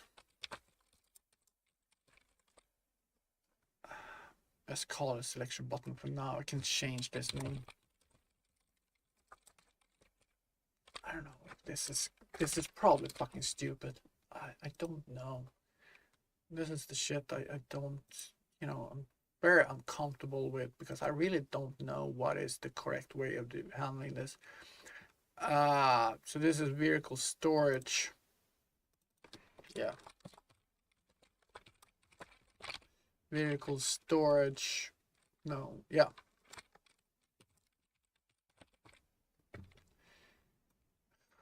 Or storage selector. Storage selector is probably better because then I can reuse it if I need it somewhere else. Just storage selector. There we go. Boom. Dunk. Dunk. Dunk. Okay. So let's see. So I need one of these. Boom.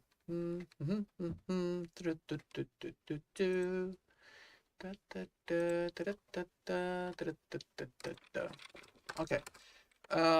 So wait. Button class. And yeah.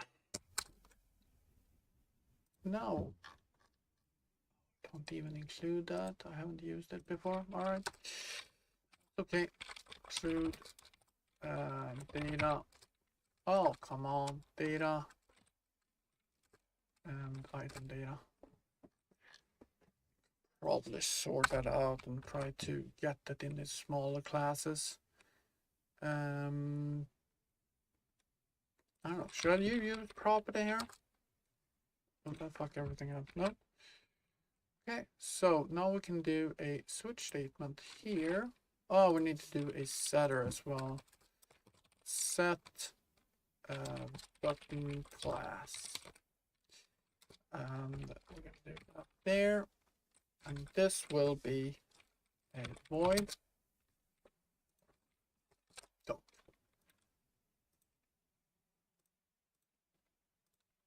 Generate definitions. And so, oh shit. Of course, we need to have a e button classes here. Button class. I'm going to call this in. There we go. Let's do that. Redo that, and then we can delete the other one. Well, done. So, button class equals in button class. Dunk, dunk, dunk, dunk. Okay. Now we can do a switch statement here instead. Switch on button class. So, case 1. So button classes. So first of all, we're going to do that one, and that is going to be easy peasy. Just this guy here. Boom. Now we can do that. Okay. And after we do that, we need to do a break. And this is what Visual Studio do better, because I just put in switch button class and it will populate all of these. Here I need to redo it manually, which is a little annoying for me, but let's see, those two is those, so we need to do this. And it probably is, to be honest, a setting somewhere. Sub widget. And the sub widget is going to do this. Well, else. Okay. And I'm going to set that with right there. And now we're going to have case e button classes. I'm going to store a selector. And then we are going to let's see, subwidget controller. Hold on, controller. All right, so we need to have a storage widget controllers as well. Storage controller. All right.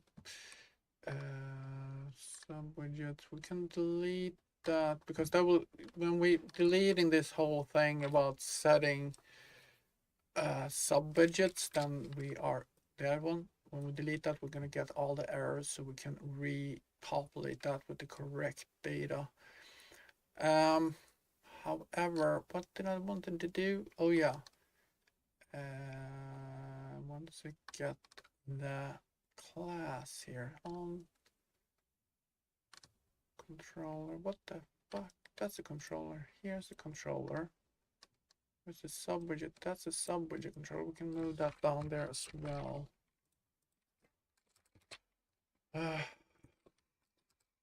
Property. And let's get this one. I'm going to create a new. Oh yeah, we need to create a new class for that, right? Let's see.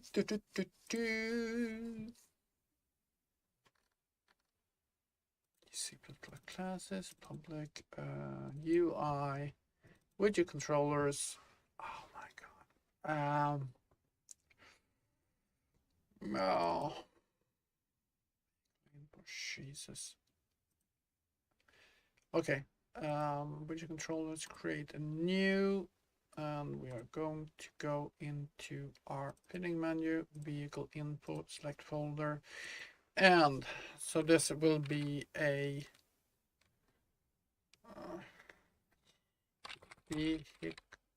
storage storage button controller,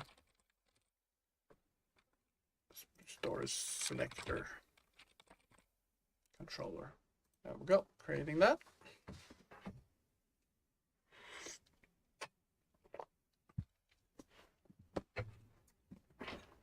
Oh wait. Adding data, adding code to project. Woohoo!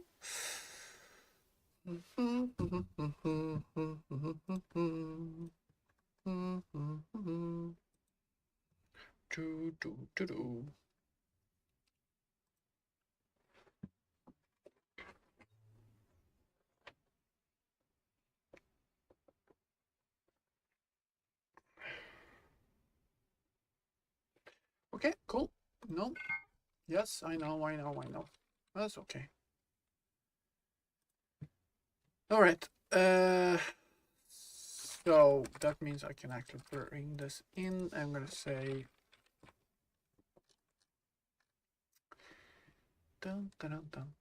vehicle info. This guy here, right? Storage. So storage button controller. Or we declare that. And this is going to be called a storage vector button controller. It's fine. Boom, boom. Let's see. There we go. And there we go. Okay. New storage button controller. And we're going to set the widget controller. Boom. There we go. I'm gonna do a break here so I don't forget it. And we need on this, we need to have a, it keeps changing.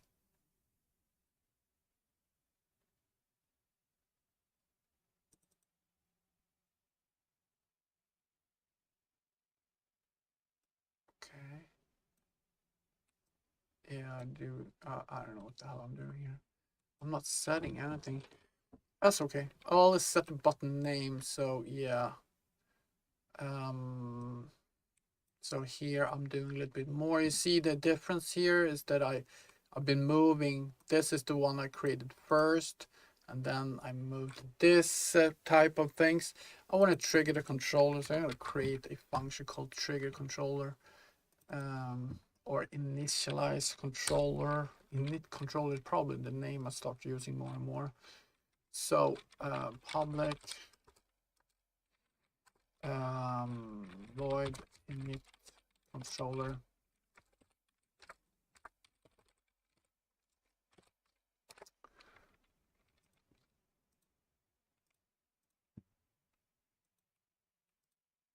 Come on, man. There we go. Thank you. Let's see. So we're gonna do storage, select the controller, and I'm gonna say init controller. So that's gonna call that. It's fine. Let's remove this so we can get some errors handled. This one's gonna be removed, and this one is gonna be removed. So whenever we are now going to call this, it will show us where the errors come, and we can update that with the button class and all that good stuff. And we see. Yeah, here we go. So this is the first set. Oh, that's the first thing, is that we need to remove that. All right, let's. That was in the information tab. Select the class. It's just a setter. Okay. Boom. Here we go. So button widget. So here we're gonna say set button class, and this button class is gonna be, oh shit, button classes. And what are we talking about here? Information sub widget. So it's gonna be a sub widget because we're in the create sub widget buttons. Okay, that's the first thing. And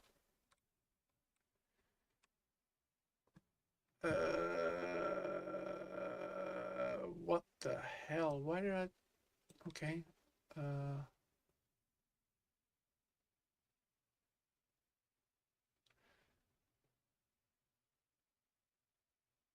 Oh, I want to get this. For some reason that I don't remember, I want to get it. So I need to create a getter for the sub widget controller. Okay, so I'm gonna do that. It was because I moved. Let's see here. I moved it into private, so now I'm gonna create a getter for that. That's fine. I'm gonna return a pointer called get sub widget controller, and do that. And all we're gonna do here is return sub widget controller. I don't remember why I did that, but there was some reason behind it. That one. So get sub widget controller. There we go. And let's run this again. Should get some, at least one more place.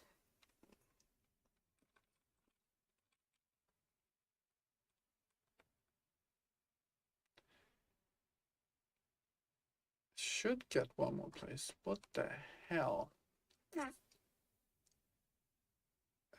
We didn't set it somewhere else. Oh my god. We got a leak in this. Because we need to set that. Let's see here. So we need to set it in our this place, selection button.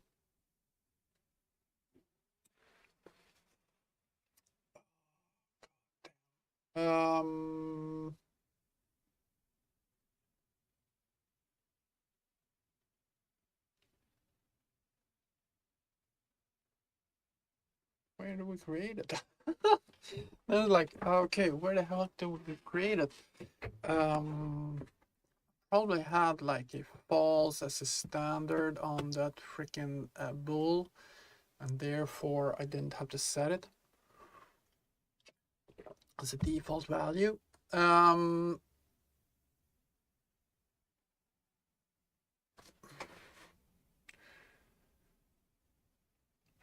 where do we create that button? That's the question. We create it in a information display widget, widget information subwidget. No. Information tab selection sub content. No. Information.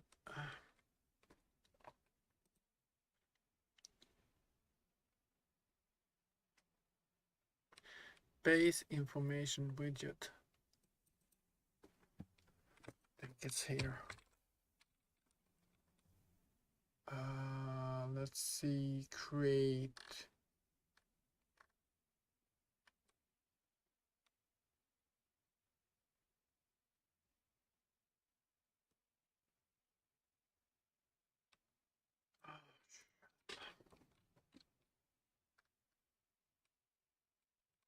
Shut.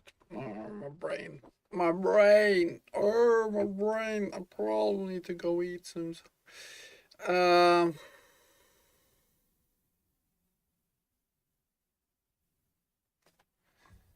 Information tab selector. No.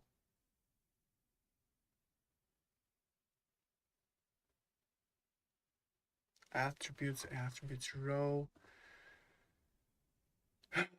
Store selector. No.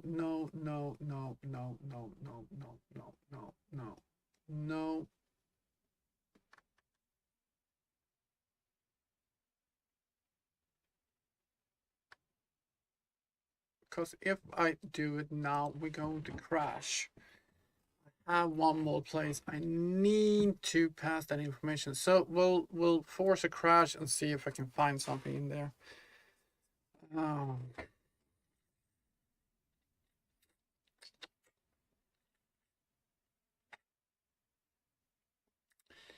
So basically,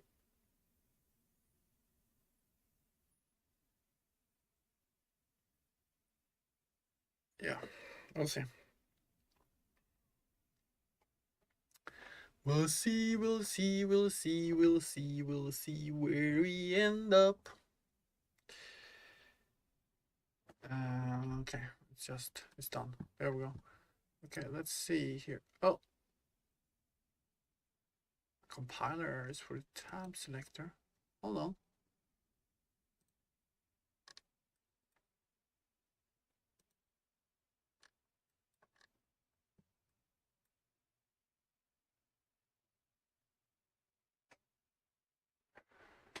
Wow, what the hell is this?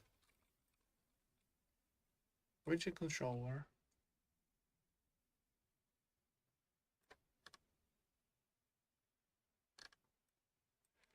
Oh my god, this is gonna be bigger. Oh shit. What? As tab.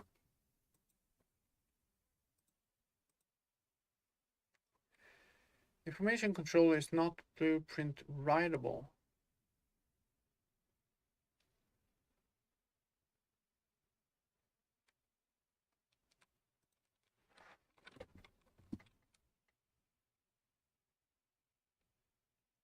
Tab button widget controller. Did I do? What the hell did I do?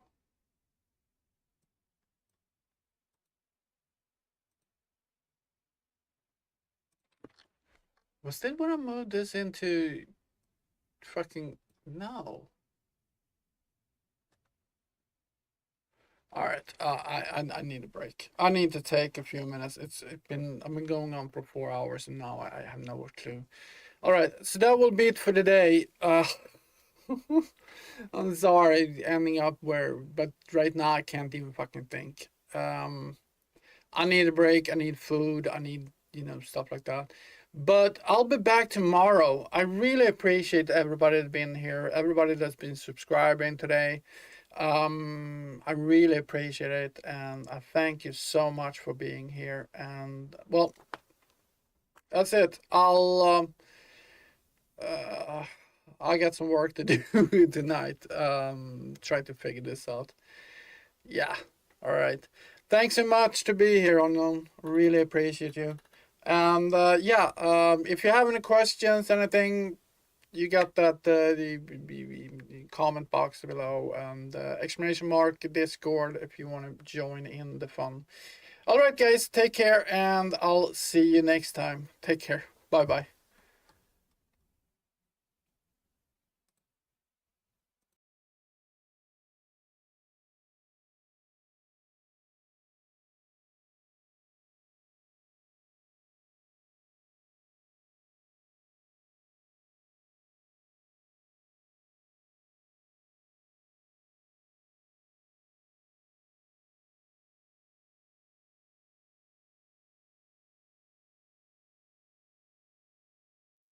The correct. I'm sorry, I just saw your message here.